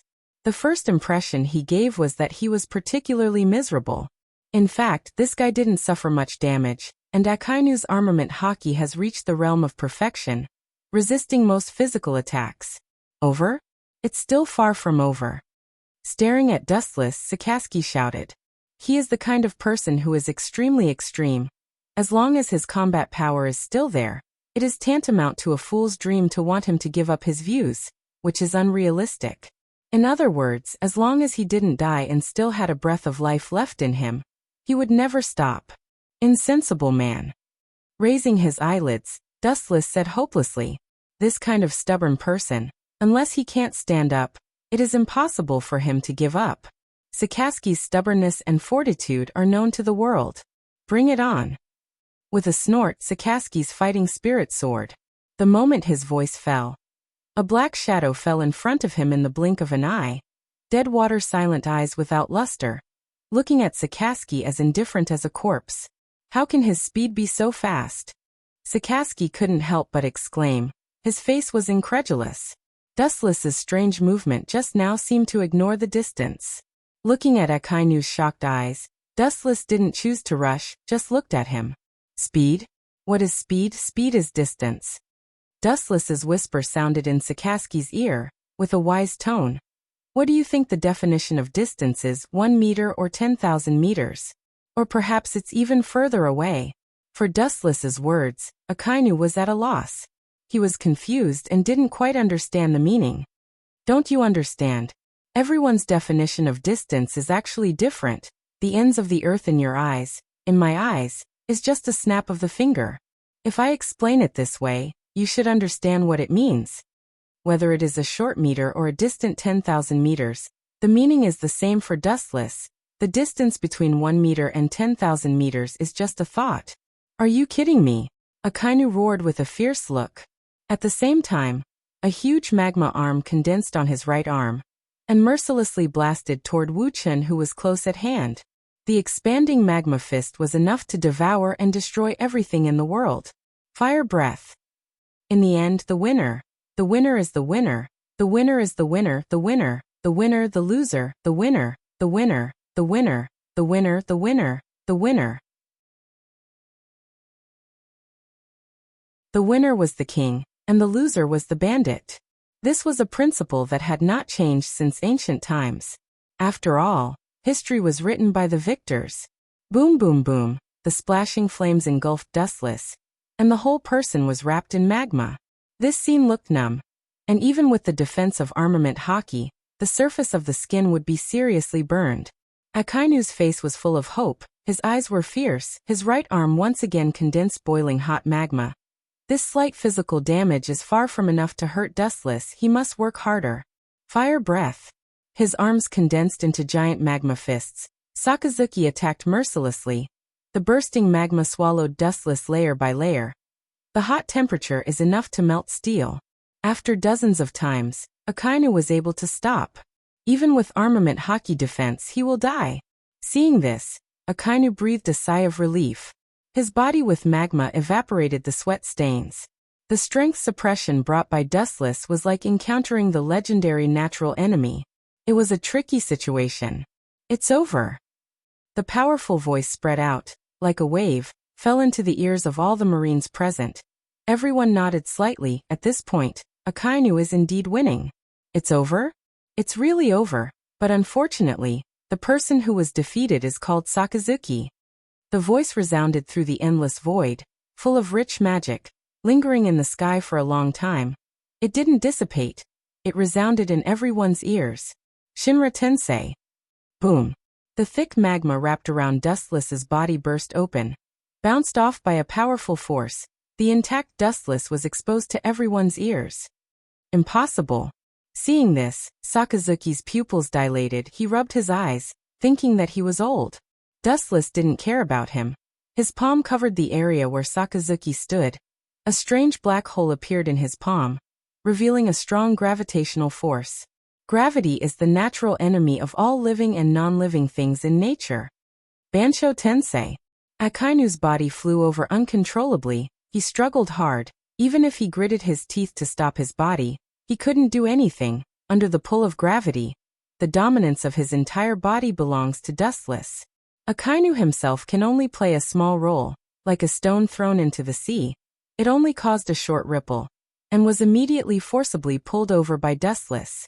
After just a few breaths, Akainu fell in front of Dustless. The deep eye sockets turned rapidly. The darkness was gradually swallowed and replaced by blood red. Dustless's eye sockets changed dramatically. The mysterious eyes composed of pentagrams were clearly visible. It's useless to struggle. This time I will finish you completely. Even if you are made of iron, I will put you to sleep. The pentagrams in the pupil of the eternal Manjikyu Sharingan twisted, like ripples on the calm sea. Akainu was swallowed and annihilated in an instant. Tsukuyomi.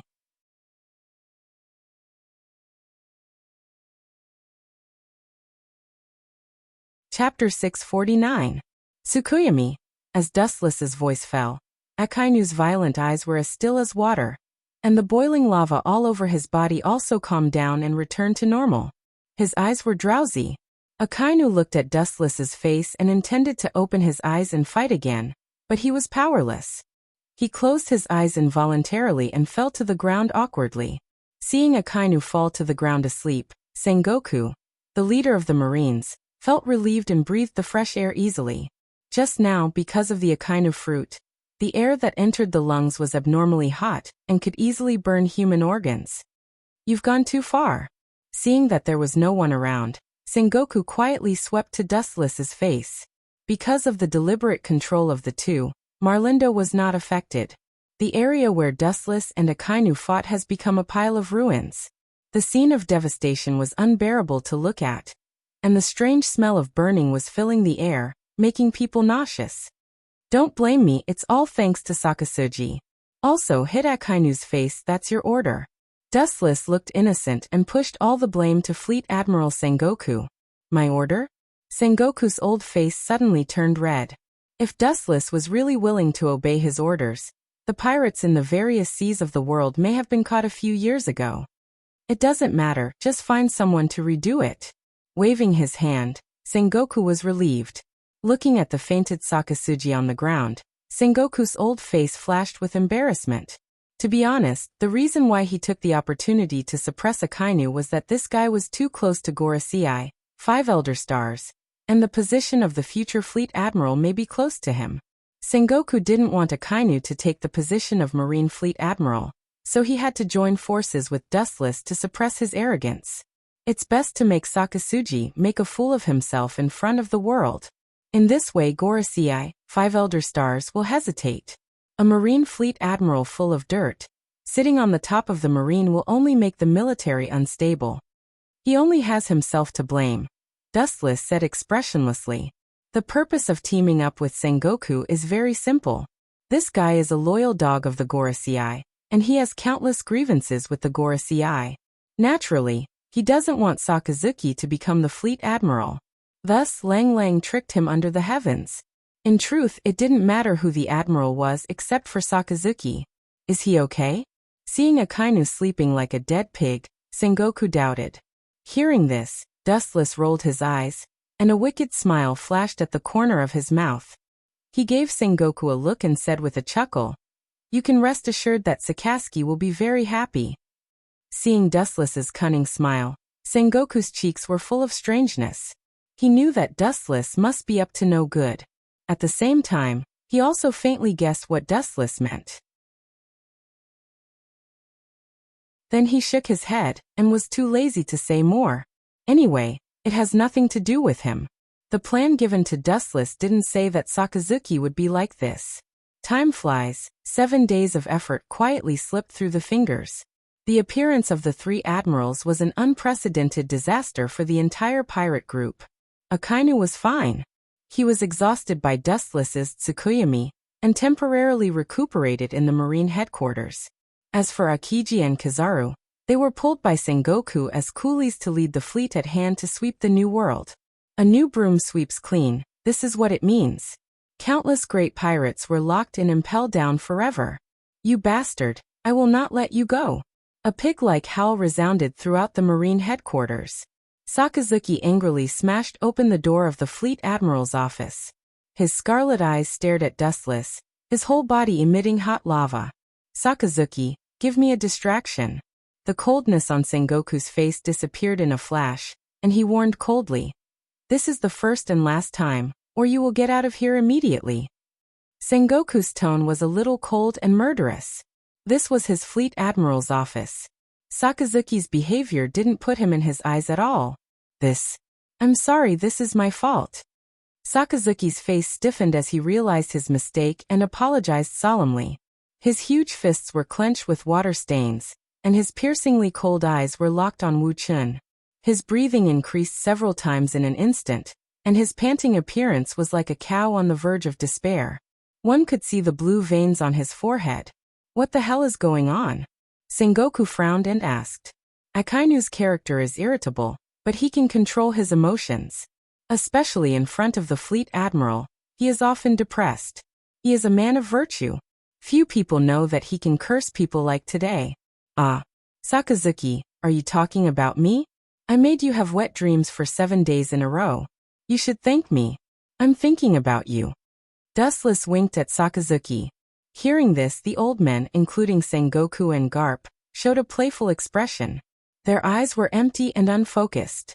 They seemed to be thinking about how beautiful Sakazuki was. Seeing this, Sakazuki's old face collapsed. His whole face was twitching, and he was trembling with anger. His cold eyes were deeper, and almost turned into a substantial murderous aura. What kind of scene he saw in Tsukuyomi's world could indeed be regarded as a wet dream. However, the objects were all strong, up to 10 meters tall, or even taller.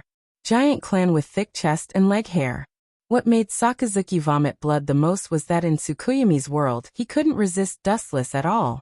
He could only resign himself to being tortured by the group of giant clan women for 7 days in a row. It left a serious psychological barrier.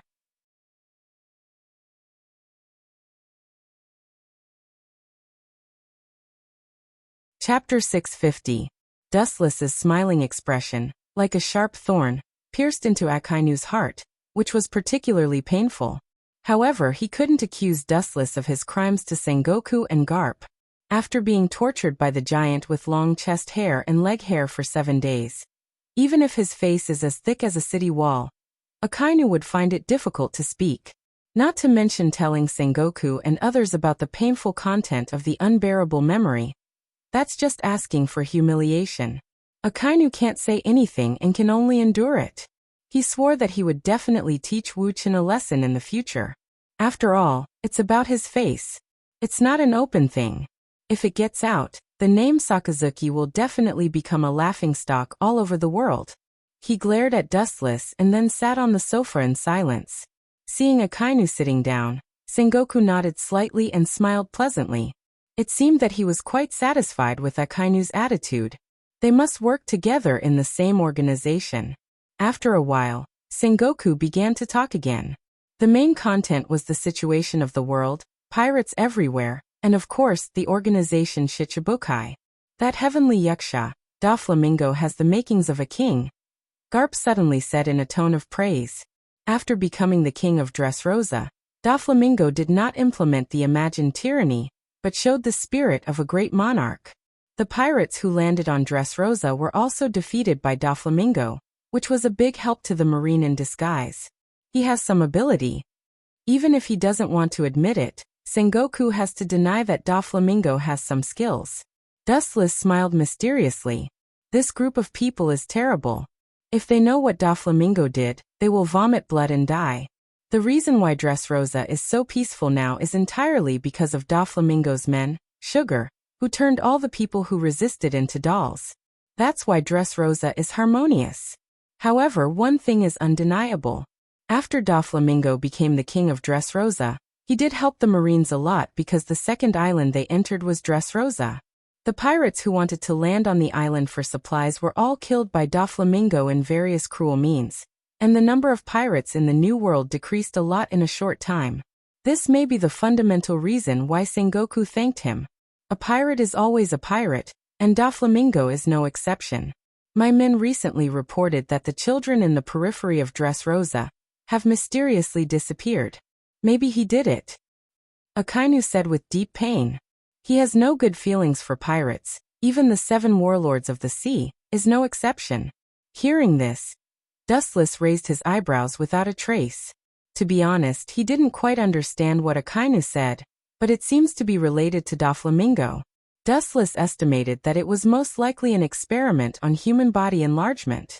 This kind of inhumane experiment had to be carried out on children. They would be locked in a specific environment and silently observed their growth cycle.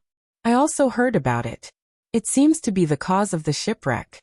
Sengoku frowned.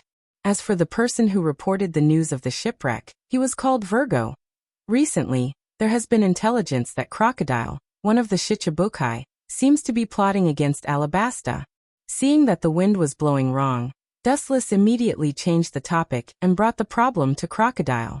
He didn't expect Akainu's dog nose to be so sensitive. Mentioning Crocodile immediately attracted Sengoku's attention. This snake lurking in the dark is far smarter than Doflamingo in broad daylight. At the same time, Doflamingo's ambition can only be bigger. Isn't that sand crocodile tamed by you? Where would he dare to come out and make trouble? Glancing at Dustless, Akainu said righteously. At the beginning of the Shichibukai meeting, Dustless took the opportunity to teach Crocodile an unforgettable lesson. Since then, he has begun to tuck his tail between his legs. In recent years, he has not done anything out of line, giving people a feeling of repentance.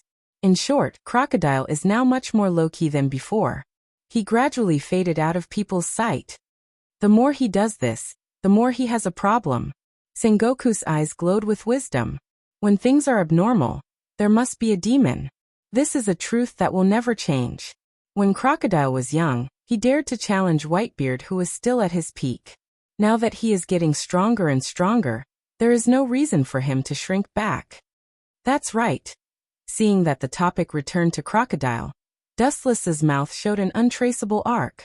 Now Caesar is hiding Dressrosa and secretly building Pluto. If it is discovered by Sengoku, it will be bad. After another round of greetings, about evening, Dustless left Marlindo and went to Mariehua. In fact, Dustless quietly came to Dressrosa. In the luxurious palace, the cadres of the Don Quixote pirates were drunk, lying on the table without any image, or simply sleeping on the ground and snoring. Only Doflamingo was nowhere to be seen. Akainu's nose has smelled something wrong with Dressrosa. You should be careful in the future. As for the human body gigantification experiment, it is useless. Stop it. On the balcony, Dustless's figure was clearly visible, and his tone was resolute and irresistible. Everything is about value. If the human body gigantification experiment is profitable, Dustless will naturally choose to do it to the end, but in fact, it is useless. Doflamingo behind him was clearly visible. Although he was unwilling, he nodded wisely. Everything he had today was given to him by Dustless. After leaving Dustless, he will completely become a stray dog. No, saying that he is a stray dog is flattering. After all, a stray dog can still live. And without Dustless's protection, whether he can see the sun of the next day is a question.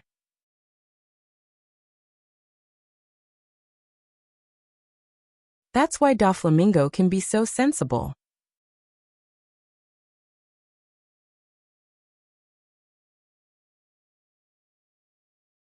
Chapter 651.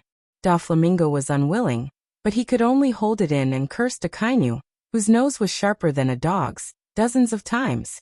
Then he remembered that Caesar's experiment had not made any progress, and he was relieved. The human gigantism experiment requires a long period of observation. Doflamingo did not have the leisure time to waste, but he secretly hated Akainu in his heart. For this mad dog, he was also very disgusted. The nickname, Akainu, came from this. Once he catches the enemy, no one can escape his nose that is sharper than a dog's. Maybe it wasn't Dustless's secret hindrance. Akainu had already come to the door. During this period, under the leadership of Doflamingo, they secretly visited the Pluton that Caesar was making. The exaggerated area. Even Dustless couldn't help but be stunned after seeing it. It's no different from a moving steel island, and it's even better than that. The design of Pluton involves too much.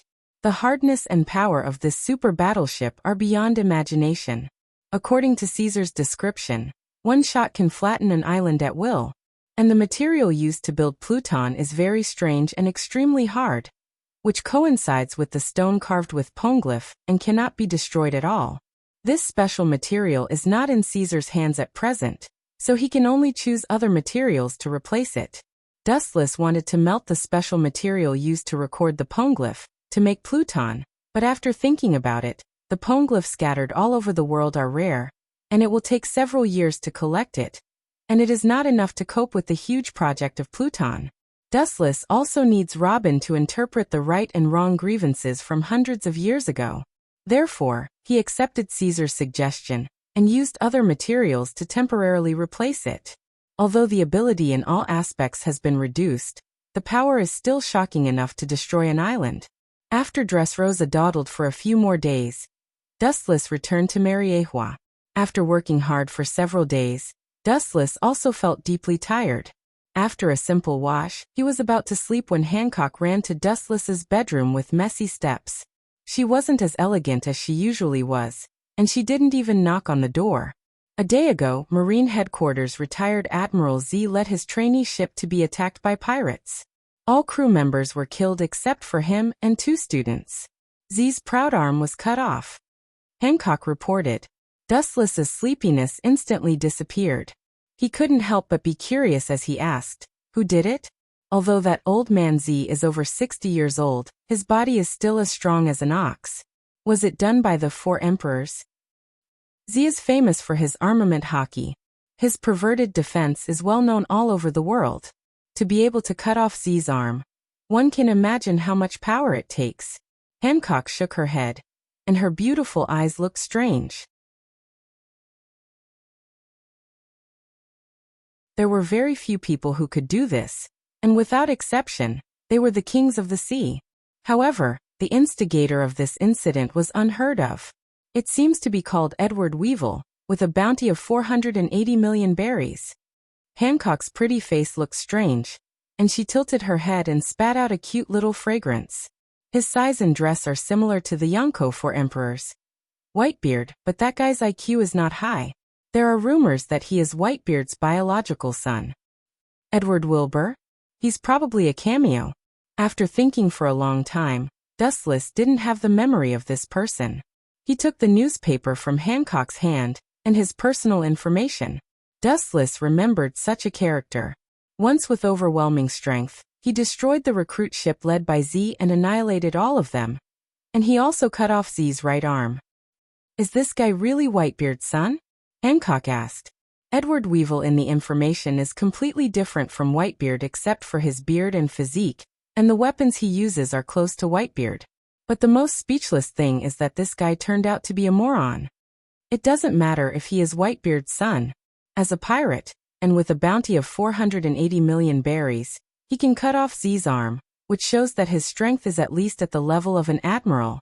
It doesn't matter whose son it is, this world is full of bloodlines.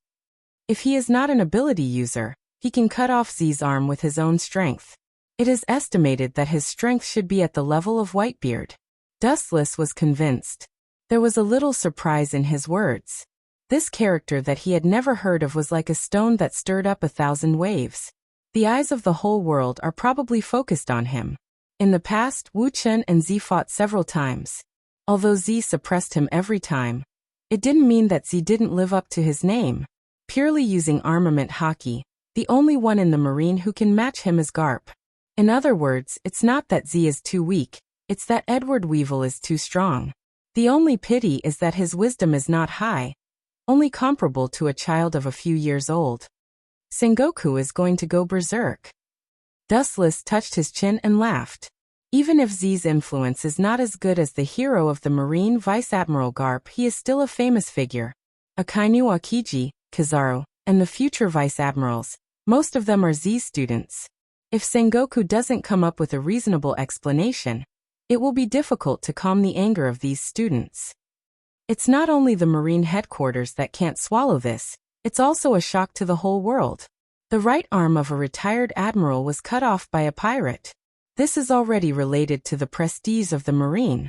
Sengoku naturally can't just muddle through. He and Z are comrades of the same period. Their relationship is better than brothers. It's destined that Sengoku can't swallow this insult. Rumble. As soon as his voice fell, the den mushi on the table rang. Looking at it, it's the den mushi used by Sengoku and Dustless. The rumble sound has the smell of gunpowder. Dustless can already see the pig liver color of Sengoku.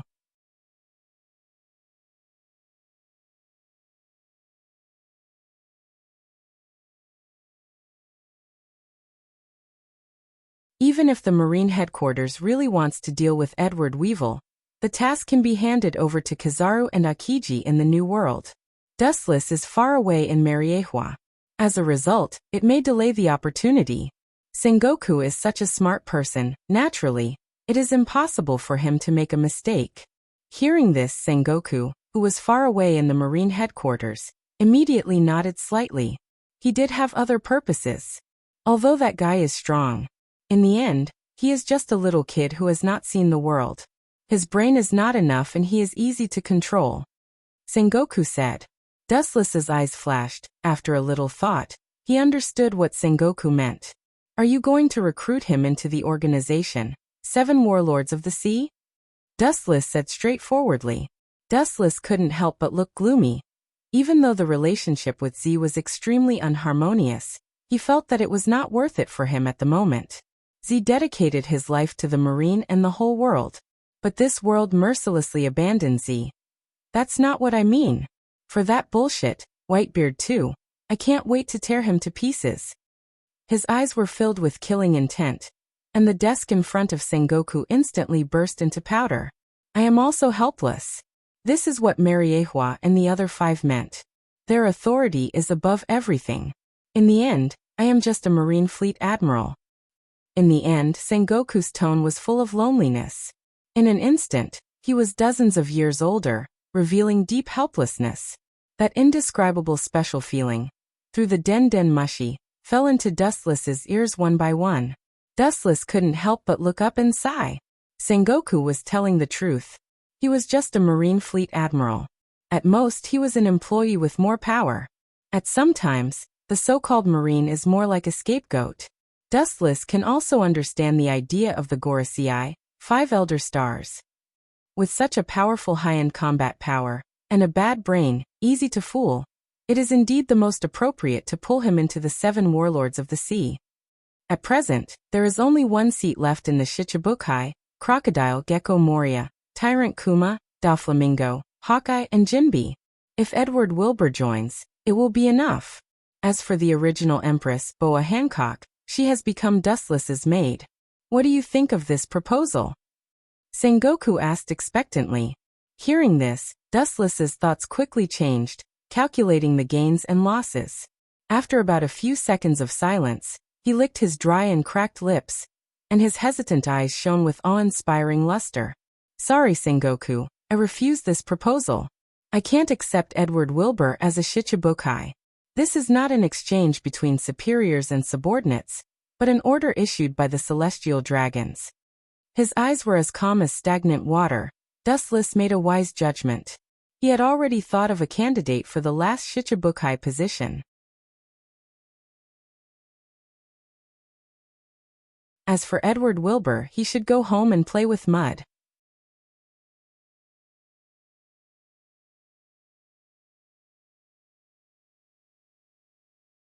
Chapter 653.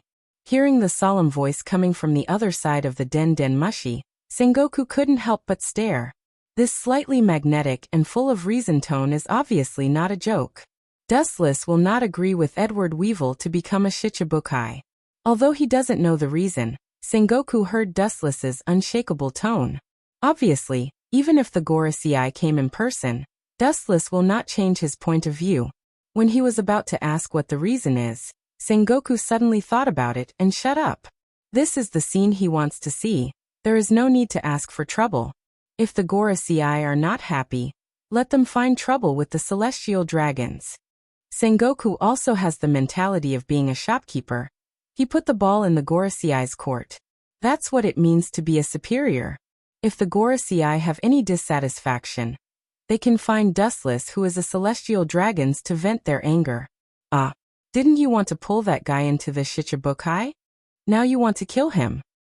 On the blue sea, several marine battleships were moving quickly. Kizaru, who turned off the Den Mushi, was puzzled. At first he received the order to pull Edward Weevil into the Shichibukai, but now Sengoku asked to kill him directly. The contrast between before and after is too big. What the final decision is, that's a game for the big guys to play. We just need to obey the result. Stretching lazily, Akiji took off the blindfold on his eyes and stood up from the couch.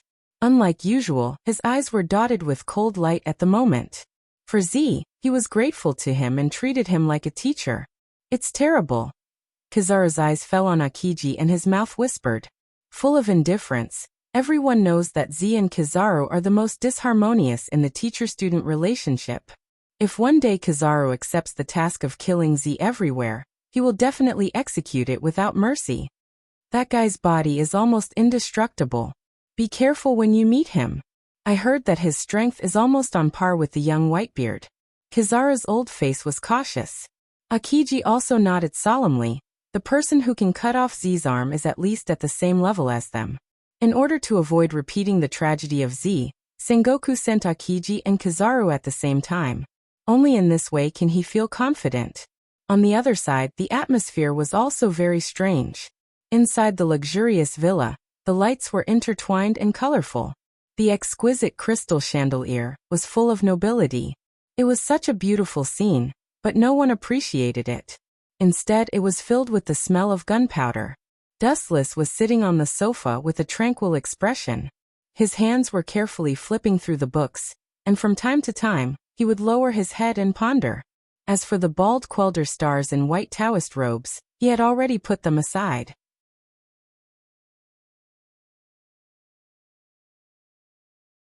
Back then, Dustless had used a scheme to steal the first-generation Ghost Blade from him, so they could be considered acquaintances. That guy is very stupid. He is the top fighting force that the government is looking for. In the future, we can even completely control him. It is unwise to kick him out of the position of Shichibukai. The bald Quelder stars was dissatisfied. Because of Dustless's verbal order, their world government's plan, which had been painstakingly managed for a long time, collapsed in an instant. Hearing this, Dustless just raised his head and glanced at him faintly, and continued to look down at the book. The content of the book was quite simple. It was the distribution and structure of the entire world's islands. But it looked more interesting than the old man's words. Lewis South, please give me a reason that is enough to convince this old man. Seeing Dustless ignoring him one after another, the voice of the bald Quelder stars was raised by several decibels, with a hint of anger. As one of the highest powers in the world, he was ignored by this kid. How can he feel good? Didn't I say that's an order? There is no reason. An order is an order. Continuing to look down at the book, he didn't look up from the beginning to the end. The whisper sounded in the ears of the bald Quelder stars. Dustless had a look of indifference. Although the Quelder stars are actually the lackeys of the celestial dragons, the 5 of them are obviously complying with the celestial dragons. Realizing that their wings are hard, they want to abandon their master and fly alone.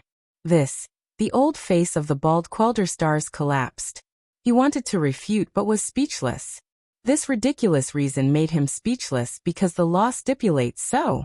The celestial dragons are above all things in the world, and any law that binds human beings has no effect on them. Don't ask more. It is your duty to listen and execute. Touching the sides of his eyes, Dustless seemed a little tired. He waved his hand and asked them to leave. The bald Quelder stars could only stare and leave. Master, you are too much of a bully. Seeing the maid of the bald Quelder stars leave, Hancock, dressed in a black maid dress, rushed out of the darkness, and her exquisite figure was vividly highlighted. She rubbed Dustless's shoulders very knowingly. Do you think it's too much? Dustless asked calmly. Hearing the words, Hancock gently nodded. This unreasonable bandit logic is completely suppressing people. Of course, Dustless's strength is also what the Quelder stars are most afraid of. The orders of the celestial dragons are never justified, they are just to satisfy their own selfish desires. Closing the book in his hand, Dustless said naturally, the celestial dragons are like this, orders are orders, they don't need any reason, they are only responsible for the execution. Dustless will not be bored enough to reason with the Quelder stars.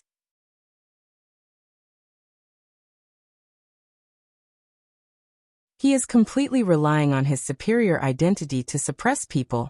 Even if they are not convinced, they can't do anything. Because the law made by the Quelder stars is based on the supremacy of the celestial dragons. You are forcing them. Hancock reminded him. A cornered dog would jump over a wall. One day in the future, it was possible that the 5 elder stars would do some crazy things if they were driven crazy. At least they are far from crazy now. Shrugging, Dustless said indifferently.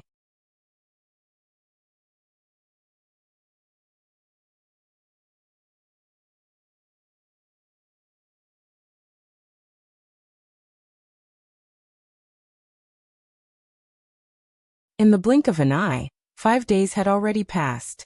Dustless originally thought that the 5 elder stars were unwilling to give up, and secretly used some small tricks. They had even made preparations for a follow-up move. However, the entire sea was calm and tranquil these days. Z's consciousness has awakened. In the Fleet Admiral's office, Sengoku breathed a sigh of relief. His pale face squeezed out a few far-fetched smiles. His eyes were cloudy and he looked very tired and listless. Before celebrating Z's recovery, I think you should thank me. Dustless's untimely whisper fell into everyone's ears, and the atmosphere suddenly stiffened. Thank you. Sengoku wondered. If it wasn't for Dustless's interference, Edward Wilbur would have become Shichibukai, and would be famous all over the world. I'm talking about other aspects. Looking at Sengoku's eyes, Dustless was sure that this old guy was thinking crooked. Then he shook his finger and said with deep meaning. These words made a group of Marine executives look at each other, and they were confused. I mean, once Edward Weevil joins the 7 warlords of the sea, what do you think Z will do? Dustless went straight to the point. Sengoku's expression solidified. If it was before, he wouldn't doubt Z, but after several pirate attacks, Z's heart and will have slowly changed. Sengoku was sure that after Edward Wilbur became Shichibukai, Z would leave the Marine and even stand on the opposite side of the entire Marine. Sengoku's heart was filled with emotions. His best friend who fought side by side with him may give up his former ties at any time for some reason, and turn to stand on the opposite side. Don't you have to thank me, Sengoku. Seeing Sengoku wake up from his dream, Dustless said with a smile. Hearing this, Sengoku just raised his head and glanced at Dustless. Then he simply ignored him. His eyes fell on Kizaru and Akiji. He frowned and asked, You two joined forces and still let him run away? Sengoku looked at Kizaru and Akiji. The 2 admirals joined forces and still let the enemy run away. Although they left him with wounds, it still didn't make sense. Akiji shrugged his shoulders and showed a helpless look. Edward Wilbur is an ability user and he has a strong healing ability. It's not easy to kill him. Even when Akiji and Kizaru fought, they cut off his arm, but it was still strangely connected. This is bad luck. Sengoku's old face turned into a pig's liver color as he cursed in his heart. He originally expected to capture Edward Wilbur alive and kill him to avenge Z. But he didn't expect the kid's ability to be so strong and finally let him run away. Dustless sipped his tea quietly until the end of the meeting. He didn't speak as if he was just going through the motions. Now the 3 admirals are the pillars of the Marine. An outsider like him naturally doesn't need to interrupt. Life or death doesn't matter to him. He is just a bystander. After the situation derails, he will lead him back to the track he set. You're tuning in to the Li Mei's Sword of Destiny YouTube channel. We're so grateful for your support, and don't forget to subscribe to join us on this incredible journey through captivating stories.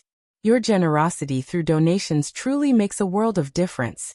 as it's the primary source of revenue that allows me to expand and enhance this channel for you.